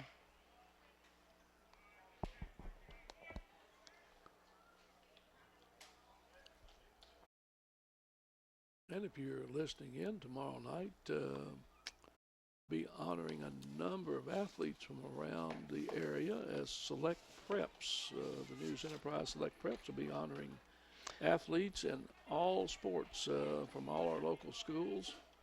That'll be over at First Christian Church tomorrow night. That's starting about 6:30. And real nice. Some scholarships go out. And Maybe in the hole. It's deep. And the throw went wide. And that was better held on to, as it's going to let the run score. So Abel scores. Abel is going to come in to score. And Lee is going to wind up at third. And that's base hit to start with. That's what I thought. Has a base hit and then a throwing error. Yeah, he went way deep in the hole and then Had no throw and then made the throw. And so actually Jones came down the line to try to get that ball, but couldn't get to it. Call strike here on Collard. But it makes the score now 5-3. And they have a runner at third base and one at first. Collard struck out looking twice and been on with a fielder choice, or hit into a fielder choice. And that's fluked down the line. And just foul by inches. That had been fair. It had been two. Well, yeah, been one run easily. Easily, possibly two. Because with two out, the runner here at first was really going. That was Crump, and he was motoring. And it was just barely. It was barely. Home plate umpire, Mr. Smith, was right out on the line watching it and called it foul immediately.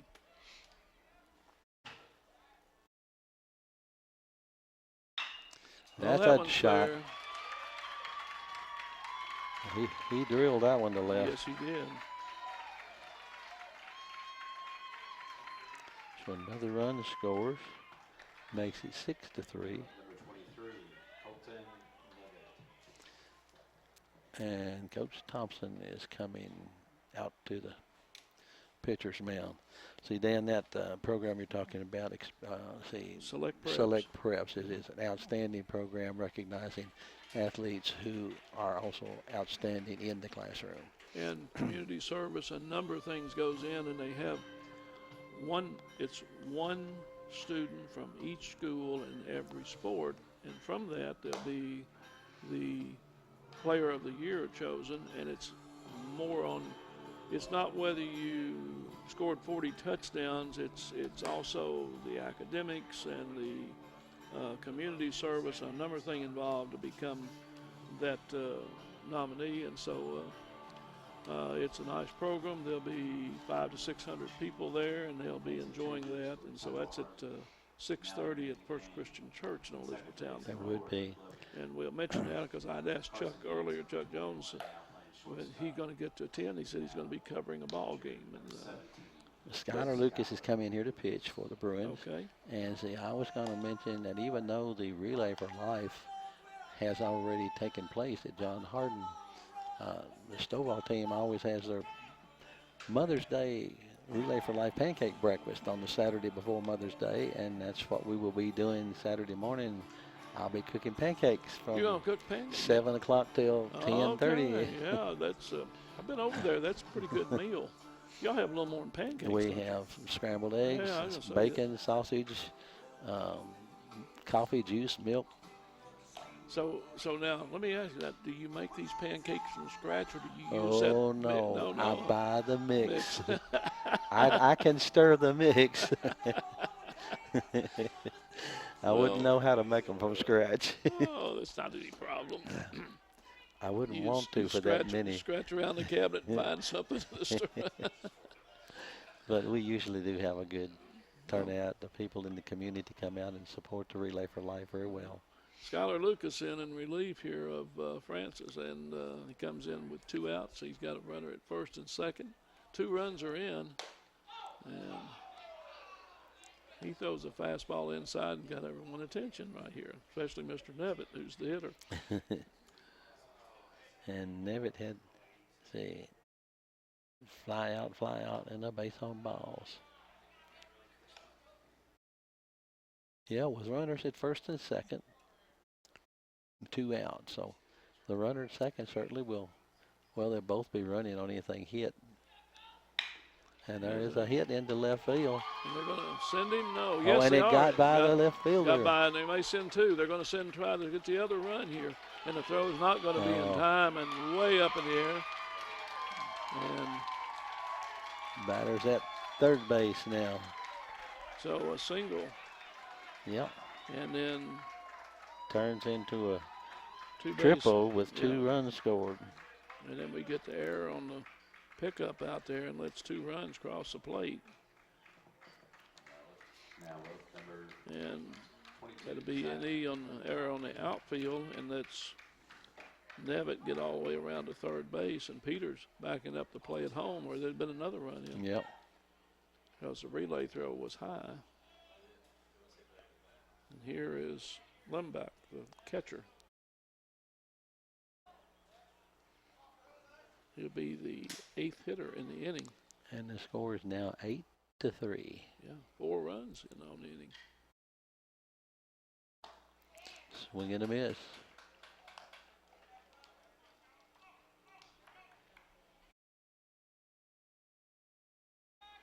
So they're 2 out, and they've done all this damage. Yeah, the first 2 batters we He had got out. had a fly out to short and a Fly out left. to left field, and then the wheels fell off. 1 ball, 2 strikes. Limbaugh swung right through that one. He was, I believe he was trying to unload on it. Well,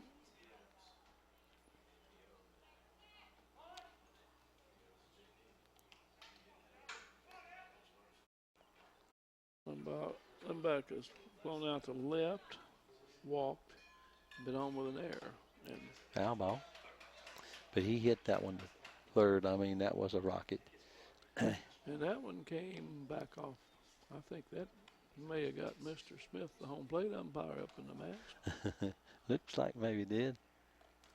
He came back and the mask came off. But 1 ball, 2 strikes with 2 out. We are in the top of the 6th inning. you don't,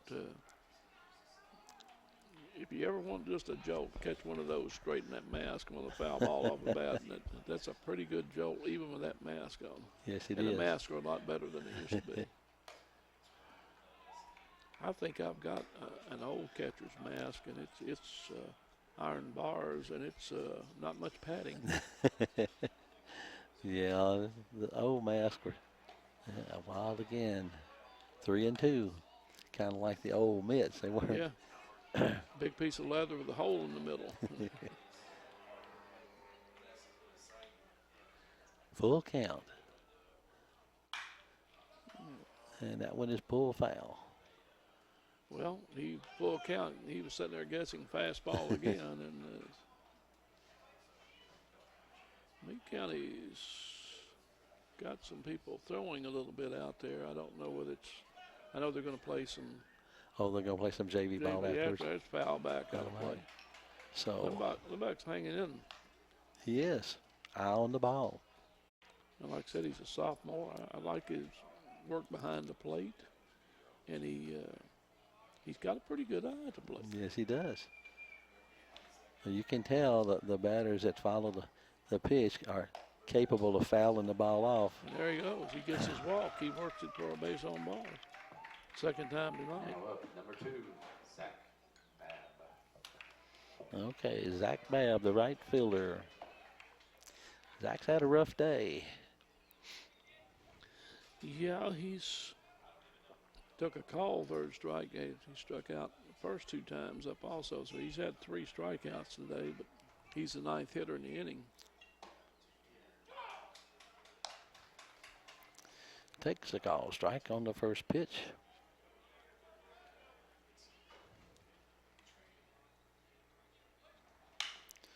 And fouls that one down the right field line.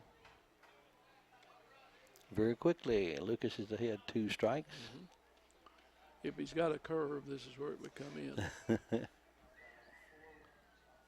Keep it away. But he didn't hit the curve. He didn't. Threw a maybe- fastball and nice good catch by catch. Elmore. Good catch in left field. Yes, it was. Running toward the fence. Running toward the fence, found the fence, caught it, and 1 step into the fence with his hand out. Good job. Nice catch. Ball well hit. It was. But Meade County scored 4 runs on 1, 2, 3, 4. I'm showing 4 hits. Yep, that's what I got. 1 error and 4 hits. And he left 2 on.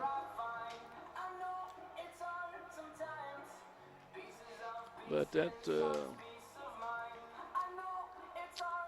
pretty well puts a commanding lead out there for them. 8-3 now after 5.5. So Central got his work cut out for them now. Bryant, Dylan Bland, and Carson Yates are the scheduled hitters. And they've got 6 outs to make up the 5-run difference. Yeah. Again, we do want to thank our sponsors. This is an HCEC-TV student production in the Division of Hardin County Schools. Special thanks to our live sports coverage sponsors, Brandenburg Telecom, Physical Therapy Associates, eTownApartments.com, Bluegrass Cellular, eTown Exterminating, and West Point Bank.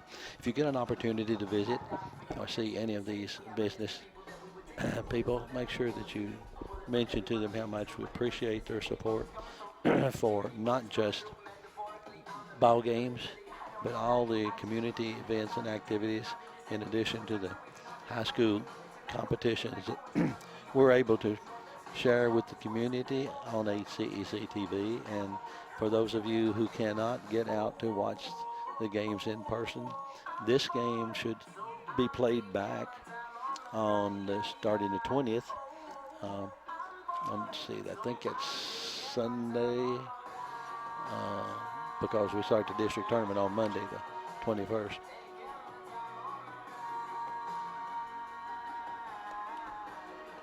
Well, Mr. Lee comes in for his work here in the second inning, or second inning of work.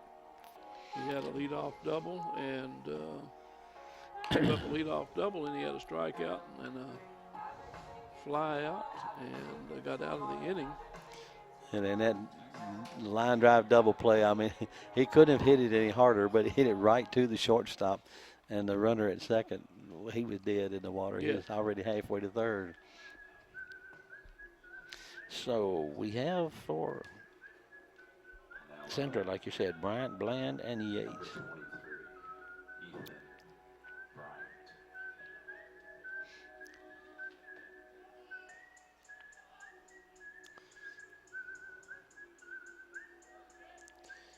And we have, let's see, Mason Lee on the mound is a junior. Throws a good fastball and a hard curve. If he ever starts changing speeds on that curve and learns to throw a slow, big bender, he'll be a pretty tough player, a pitcher to handle. 2 strikes very quickly. Well, it's just Meade down early, and this one has come back. And okay, usually the batters won't ask for that. They don't want to see the. Ethan wants to know where it is. Most time batters want to get up there and squeeze it a little bit. Strike 3 outside That the was a corner. good pitch. Yep, right on the knees. Well, it was on the corner. It was right on the corner. It's Number 7, Dylan well, Mr. Lee shown a little breaking pitch there with that, and has a little velocity with it. Here's Dylan Bland, the DH, walked and struck out.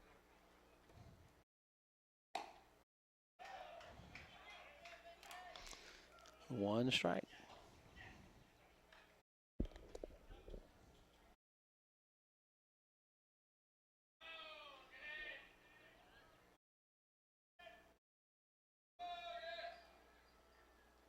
Ooh. That one didn't quite Didn't didn't hit the quite plate, get I hit think. The plate, yeah. Yeah, his control is not the best, but you know sometimes that helps you. Yeah, you know, you want to take a good rip and dig that back foot in, and you're not sure whether. The batters can't just dig in there and say, "Okay, I'm going to hit it," because you never know. Well, he's not mixing up much. He's just trying to throw it hard and Yep. keep it low. He is trying to keep it low. So. Well, that one's one drilled. and it may be enough, and it is gone. That's all you can say on that is Mr. Bland found that one, and it was. He hit that one hard, didn't Yes, he did. Well, the leadoff, I mean, the double by Bibb Yeah. went out there off top of that, but this could be a case of too little too late, but that's one of them. That's one. He drilled that one. So if you can get a run per out, you can tie. You can get it tied up here. And like I said, he just ran back and rocking with it, and so if you time it, so here's Carson Yates. Has 2 walks, so he wants to get some people on. Yeah, if he can get on base, and then Elmore, if they can get these bottom 2 on base, Yeah, top of the order gives them a chance to do some damage here in this inning. You don't have to score 5 or 6 in the inning, but you need to get back in it. Little low for a ball. But that ball was well hit. And Bland gets a shot out of here. Ball 2, about the same place. Mr. Lee doesn't waste any time. He gets it and throws. Young man, looks like young man's got a good arm. I thought he did from shortstop when he made some throws. But strike 1. But he's just kind of doing what you said, throwing. He is not really pitching yet.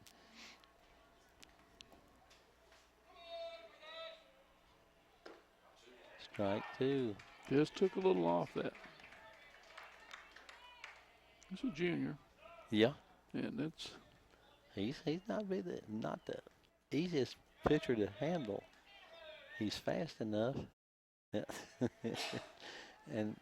it looks like he throws a curve and a slider. That one pitch just snaps right there at the end. Sometimes it gets that big curve on it. 3-2 count. Down to third. And that's how you do it. Nevitt comes up with it, goes 6-3 for the second out. So here's Chase Elmore. Now batting for Chase Elmore, number 26. Nope, pinch hitter. Pinch hitter.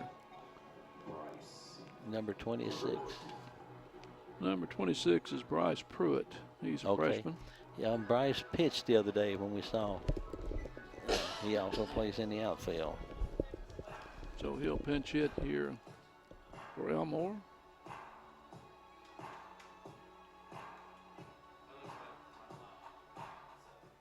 In the bottom of the 6th.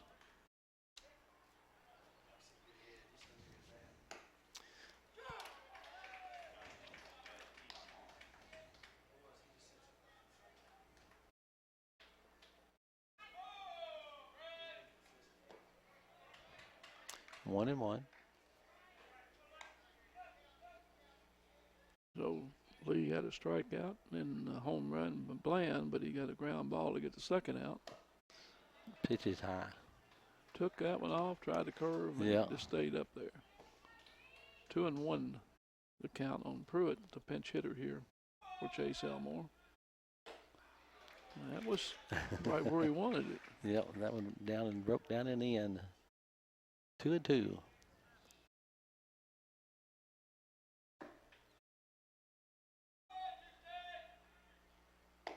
And strike 3. Strike 3 gets a second strikeout of the inning and the third out of the inning for Central. They had 1 hit and 1 run, left no one on. We've got 6 in the book now, and it's Meade County on top 8-4 as we go to the Meade County 7th. They will have Zach Carter, Reese McElfresh, and Dylan Abel. 8, 9, and 1, exactly what they started with that last They inning. batted through the lineup, batted yes. through the lineup. And let's see if Peters, looks like Peters coming back out to the mound. No, it's Lucas. Lucas, I'm sorry, I said Nope. Peters, it's Lucas. I had it down here, but Lucas coming back for his third central pitcher. Blakeman started this one. Francis in relief, but didn't have a good outing. And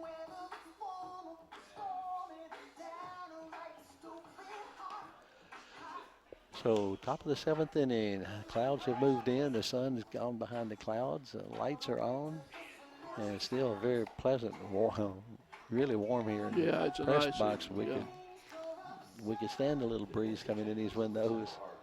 Now playing third base. Which one? Carson Yates. Okay, Central got one of those back. Score's Got a now new 8-4. Third baseman in here, Short. and a new Bryce short. Pruitt now playing left field. Pruitt's in left field for Elmore. And who is this at third? Number 21 at third base. 21 would be Carson Yates. Okay. 17, Zach. So number 4 is at second base. That's Luke Logan. Yates go to short. He's at third.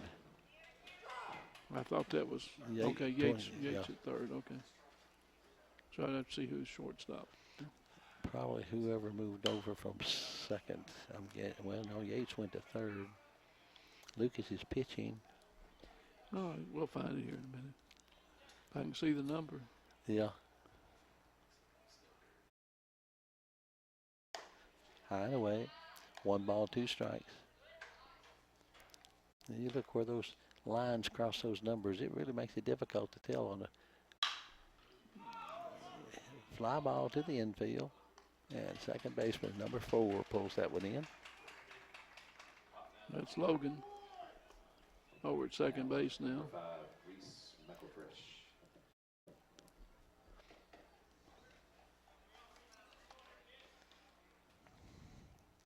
One out, and it will bring up McElfresh.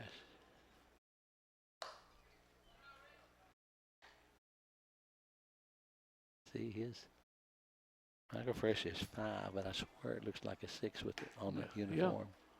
It does. And we are close enough to see it here. Yeah. When they're out there in the field, you don't really tell that easily. 2 balls and 1 strike. I think he was crowding to play a little bit on that one. Right back up the middle. Well, hit the pitcher's mound, hit second base, so that's about as straight a shot. That young Yes, man's you a good get. hitter. Opens up the 7th. He's got 2 hits and a base on balls and a fly out. 1 out, runner at first, and brings back the top of the order. Dylan Abel. Outside.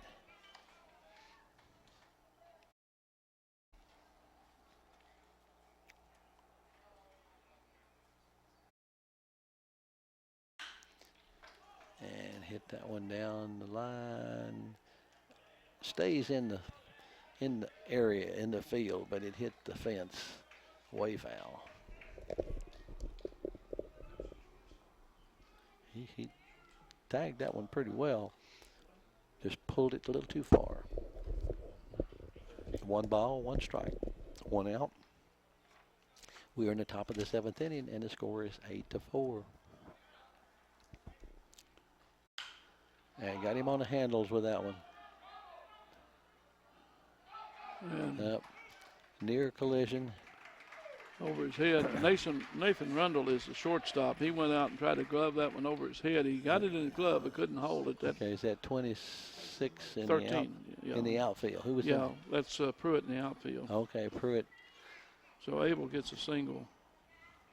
And Don't know if Pruitt could have called him off and caught that one or not. it was a long run, and Rundle was going and tried to catch it over his head. That one's outside. So we got runners at first and second. Here's Lee. Lee had a single. his last time up. He doubled the time before that. Ball outside. Lee hit the line shot over Elmore's head that went to the fence, and then Yeah. he had a single last time up. Fouled that one away. 2 balls, 1 strike. Skylar Lucas in relief of Francis, who relieved Blackman. And there is a line shot, and didn't. No, he didn't get there. No, but it was Close. hit right to Line to 4. Logan, caught it, and then rushed to second, but couldn't quite get there in front of the runner getting back. So He was thinking. yes, he was. And actually, he had to play at first base, but he was right in front of him, so Right. he had to rush for that one. Abel had jumped way off at first there, and 2 out now.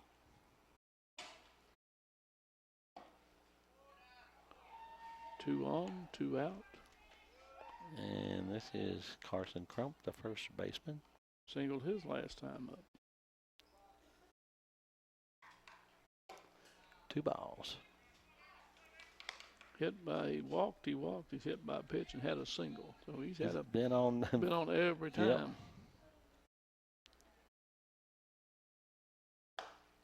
Little low with that one. 3-0.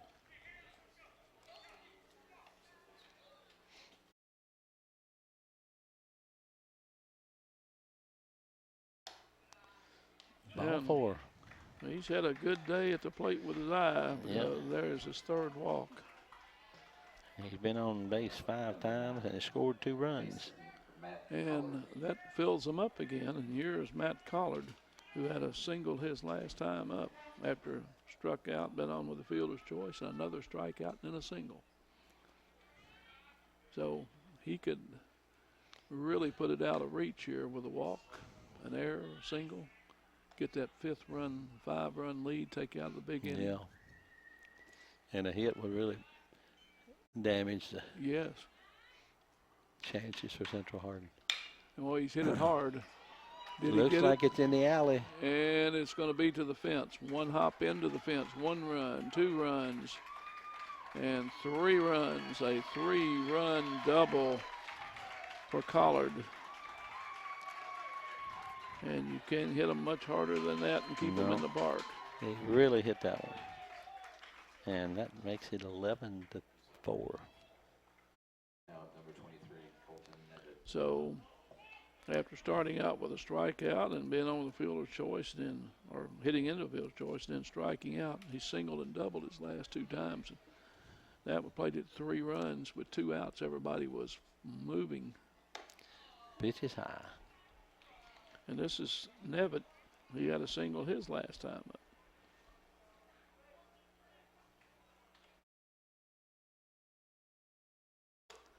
Pitch inside. 2-0. It's kind of seen the reverse here, Dan. Central started out bang, bang, bang, 3 hits the first 3 batters, Yeah. and they hit the ball early in the game, and then they've kind of cooled off. And Meade County started kind of slow, didn't get a hit until the 3rd inning. 3 in the 5th, 4 in the 6th, and now they played it 3 more here in the 7th, so they've exploded here for these 3 innings. Hard over to the dugout, almost picked it up over there. But Meade County's bats have really come alive here. They have. And Blakeman pretty well kept them in check there for the 4 innings. And well, there's a curve that was over his head, but I'm glad But it over didn't the come plate. down. It looked like he kind of ducked and went right over his head. He curved right over the plate. There's a Pop out of play, I out of think. play. Yep. And again, we will be broadcasting next Monday. As I'm Monday looking. is what it says We're here. going to be at North Hardin with Grayson County. Grayson County at North Hardin. I really don't know anything about Grayson County this year. Of course, I haven't. They're not having the strongest of you. Oh, and that one Thank goodness for the helmets. Yes. Hit batter. That curve didn't come back. Grayson County on the year, we can say a little bit. They're 7-17 on the year, 4-2 in the district, but they're 5-6 in the region, but 7-17 overall. Yeah, so that's not one of their better seasons.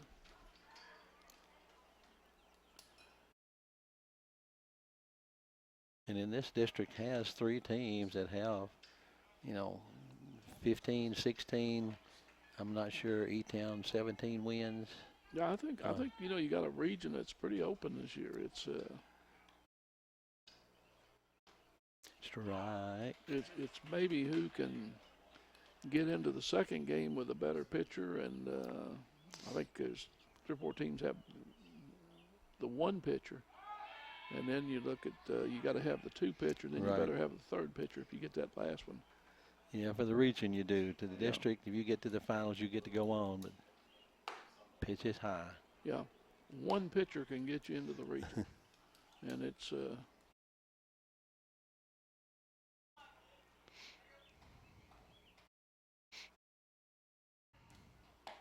swing and a miss. Makes it 1 ball, 2 strikes. 2 outs, runners at first and second. They've already plated 3 here to get out this thing, a commanding 11-4 lead here.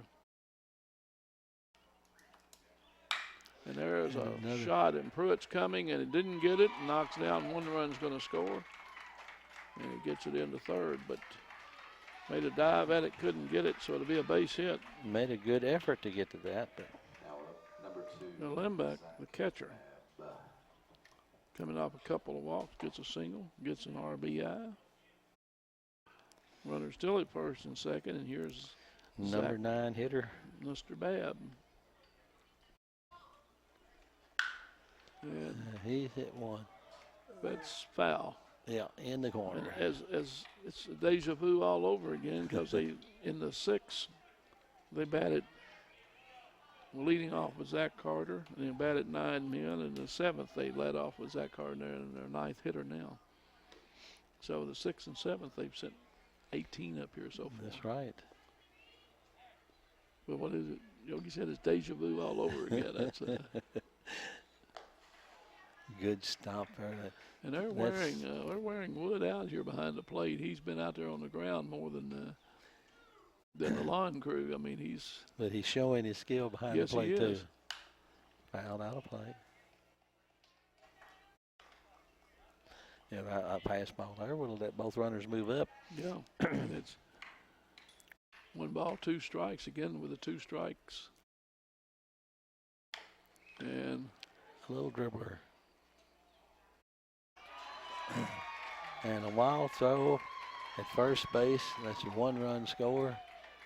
All runners move up. It was an E1. now they want to say, I thought it hit off his foot. I really did. Because the ball didn't bounce off the plate, didn't seem like it bounced off the plate. And now they're going to say, so they're not going to overrule it.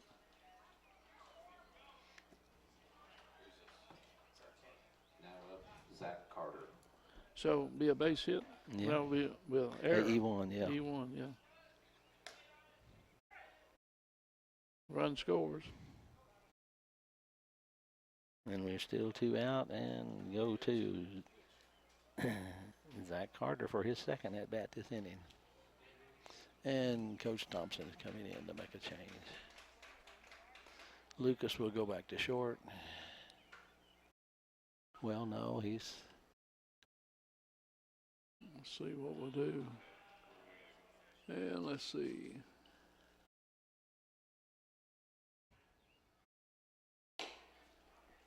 Number 34.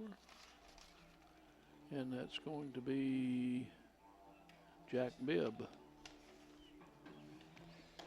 the right fielder. Mm-hmm. Okay, let me see where we can see. Okay, Jones is going back to first. So Bill will come in from right, and you see if we can track them all down. Number 4's in right now. All right, 4 is, that's Yates. Yeah. So Yates is going to, Right field. Let me see. Now pitching for Central Hardin, number 34, Jack Bibb. Skylar Lucas. 21 is at third base. Moves to right field.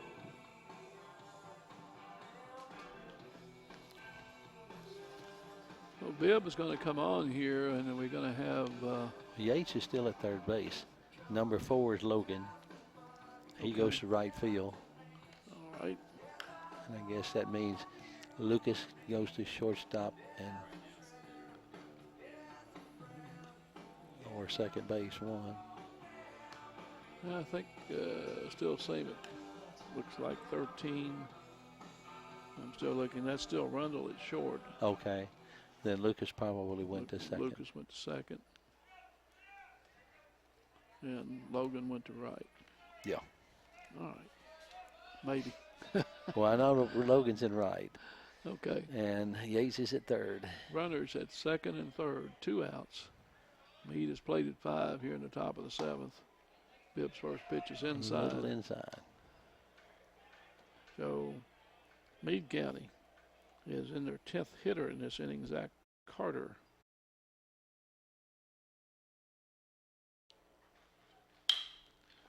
Fly ball to left. Pruitt comes in and puts it away. So they get 2 pitches and finally get a fly ball to 7th to end the inning. But a big inning, 10 batters to the plate. I have 1, 2, 3, 4 hits. And 5 runs. 4 hits, 5 runs. So after 6.5, Meade County has taken a 13-4 lead, and Central will send up in their bottom of the 7th inning. They'll start with the leadoff. It'll be Peters, Lucas, and Bibb, the scheduled hitters. And looks like Mr. Lee is back on the mound to work his 3rd inning of relief here. Since he came in, he Giving up the 1 run. yeah, he's given up 1 run. That was the home run. He gave up a leadoff double to Bibb, who was erased on a double play on the line shot by Jones. And then he had next inning he had a strikeout, gave up the home run, had a ground ball, and he had another strikeout. So he's done his job in relief. He has. And And that line drive double play, I mean, the batter couldn't have hit that any harder. No. He just unlucky in his in all for him, fairness, but yeah. In all fairness, when you look at that, Bibb was leading off second base, and he'd taken his normal, and he'd run about his 3 or 4 step break, and the ball was actually hit behind him, and the shortstop breaking the center caught it and just kept on a dead run. There's nothing you can do. You tell it, you can always watch the line drive, but it was. Yeah, it was so quick. Yeah, it'd be like leading off first, just get a line drive, the first baseman stand there, not anything you're gonna do about it. Okay, Peters, top of the order. So Meade County had started, as you said, slow. It was 1-0 after 1. It was 2-1 after 3, and 3-1 after 4. Strike. And then the wheels fell off. Meade got 3 in the 5th, And 4 in the 6th, and 5 in the 7th. Lee has thrown some good sharp breaking curveballs. 2 right there to Peters.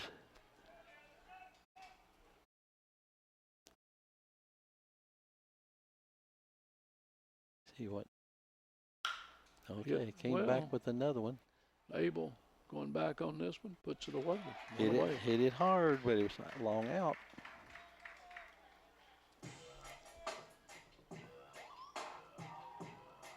Meade didn't have, didn't get a hit in the first 2 innings. Only had 2 hits in 4 innings. Yeah. And then they've got 9 in the last 3.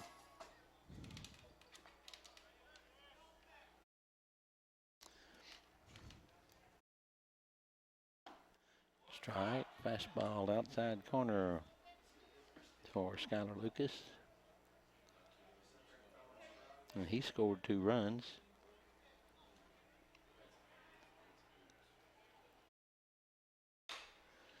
Big pop up. Soft. First base is called and puts it away with that big mitt. That's Crump. So fly to Very quickly. Two away. outs. Now up. A hard hit fly ball to left, and then a little soft pop up to first base. Here's Bibb, who's now the pitcher, but he's singled and doubled. Been on. You know, I was going to say Lee is a good relief pitcher to follow. Their starting pitcher. Mm-hmm. He's short, compact. He's got a quick movement. The first pitcher was, lanky, and Yeah, but there's a lot to adjust to. yeah, he's got a good little breaking pitch here, and but basically he just lines up and throws hard balls, and He does. and it, well, you got to hit it. So and like I said, he's had 2 shots hit off him, a double and a home run. But Yeah. in the meanwhile, he's only given up the 1 run, and so he's been effective.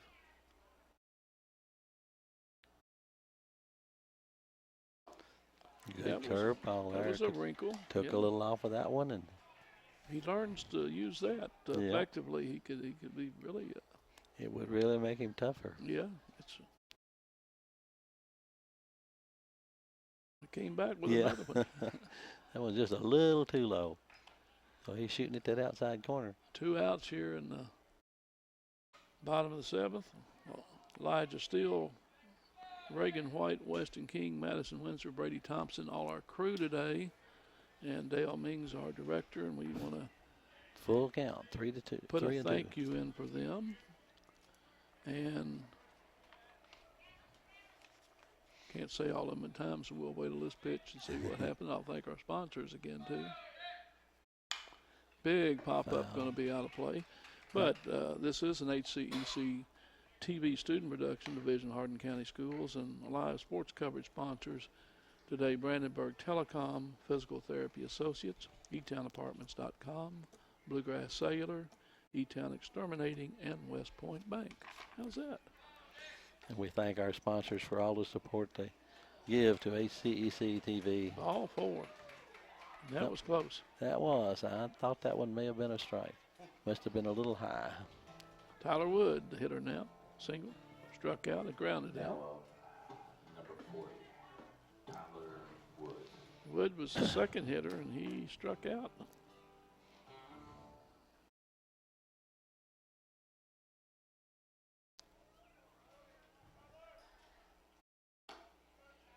Ball outside. 1 ball, no strikes. Bottom of the 7th inning, and Meade County is leading 13-4. They put 10, 11, 12 runs up in the last 3 innings, 5th, 6th, and 7th.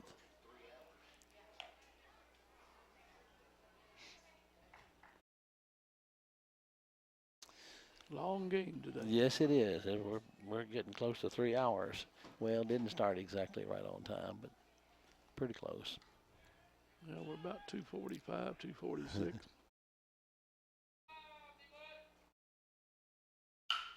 That one There's a drilled into left Real field. base hit. They knocked it down. Abel didn't let it get by him. So a single for Wood. Keeps it alive for Cooper Jones. Cooper Jones. And a long one here would make it a little closer. Of course, with 2 out, the odds are not great.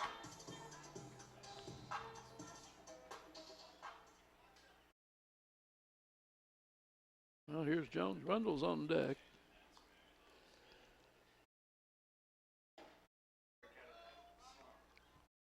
Ball Yeah. low inside.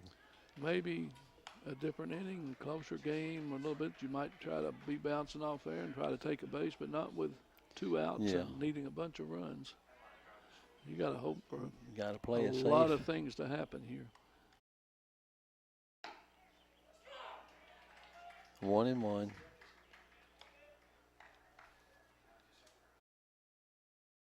Jones, the big first baseman, Yes, he is. hits him that Yeah. left side with some power. A good prospect for college. And a blue, Little handle and that's pop gonna up. be it. Yep. Hit him right on the handle, didn't he? popped up to 6. And a third out, and so they had one hit. They had 2 left on, no runs, but this is going to close out at Meade County wins this one 13-4. And I show 3, 5, 6, 7, 8 hits for Central, 4 runs, 13 runs, and 11 hits from Meade County. And winning pitcher will be Crawley. Yes. And Blakeman, see, Francis may pick up the loss here. I'll have to go back and look. Yeah, I'm not exactly. sure whether it be Blakeman or Francis. I'd have to go back and look particularly on this. But, well, one of those things that Central started out strong, and then just Meade County kept plugging away, and Bloom put up a bunch of runs here, and putting up 3 in the 5th, 4 in the 6th, and 5 in the 7th, and blew this one apart 13-4. So Meade County will slide out to 13-13 now on the season. Central will drop to 16-8.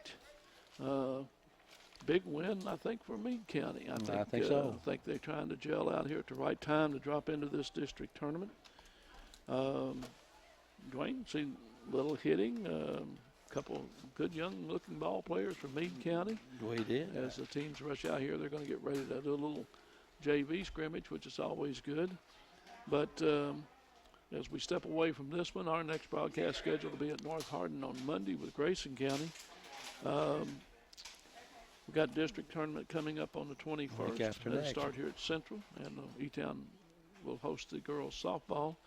We want to thank everybody for joining in with us. We have a final score here from Central Hardin. Meade County 13, Central Hardin 4. For Dwayne Ellis, this is Dan McCamish. Thank you for joining with us. 1 week to get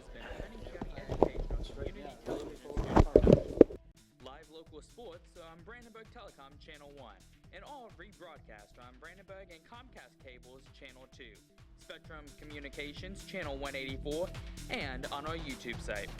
Also check out our live sporting events on nfhs.com or visit us at hardin.k12.ky.us. Hardin County Educational and Community Television, located in Hardin County, Kentucky, a division of Hardin County Schools, airing on Brandenburg, Comcast, and Spectrum, and also streaming online. Providing live coverage of local high school sports. Covering community and school events, while teaching students along the way. HCEC-TV, the area's leading educational and government access channel, training the next generation of media arts students. Control your home even when you're not there with Brandenburg Telecom's home automation service. Turn lights on and off, lock and unlock doors, and change settings on your thermostat using your smartphone or tablet. Stop worrying whether or not you remember to close the garage door, and save money by programming your thermostat to reduce energy used when you're not home. Call Brandenburg Telecom for a free quote and enjoy the convenience of having home automation, phone, TV, and internet service, all from one local company. All right, son, you ready to open your first savings account? Yes, I am. West Point Bank has been growing with our customers for over 30 years. We know what it takes to support them in every stage of their life. You need a bank that you know and trust to help you reach your goals and make your dreams come true. West Point Bank, hometown banking made simple. You have a choice, because not all physical therapy is the same. So when you need physical therapy, come to the one chosen as Hardin County's Reader's Choice winner 4 years in a row. We are always working to better educate and stay ahead of the latest advancements in physical therapy. Physical therapy can get you back doing what you love to do.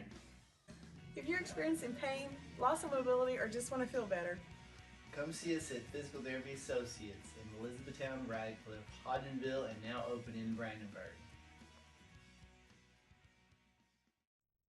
Hey, Elizabethtown, need a new pad?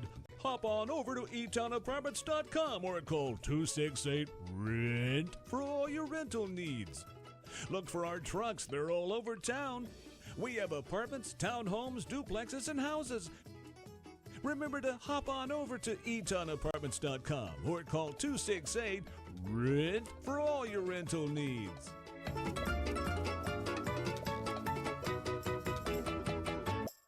Everyone loves a birthday, especially when it's your party. Bluegrass Cellular is turning 27, and we're celebrating you. Whether you've been a customer for 27 years, 27 months, or you've never been our customer at all, your gift is 27% off every smartphone, including the new Samsung Galaxy S9 or S9 Plus. Join the party at bluegrasscellular.com or find your closest store. Bluegrass Cellular, your community expanded. Exterminating, a locally owned, family-run pest control company, has been serving Hardin County and the surrounding area since 1976. E-Town Exterminating provides pest control for residential and commercial properties. E-Town Exterminating on Ring Road in Elizabethtown. Phone 737-6900. E-Town Exterminating. What the buzz is all about. For additional information on HCEC-TV programming, call 270-769-8855 or email gina.ryan@hardin.kyschools.us. On behalf of HCEC-TV, we would like to thank all of our live sports coverage sponsors.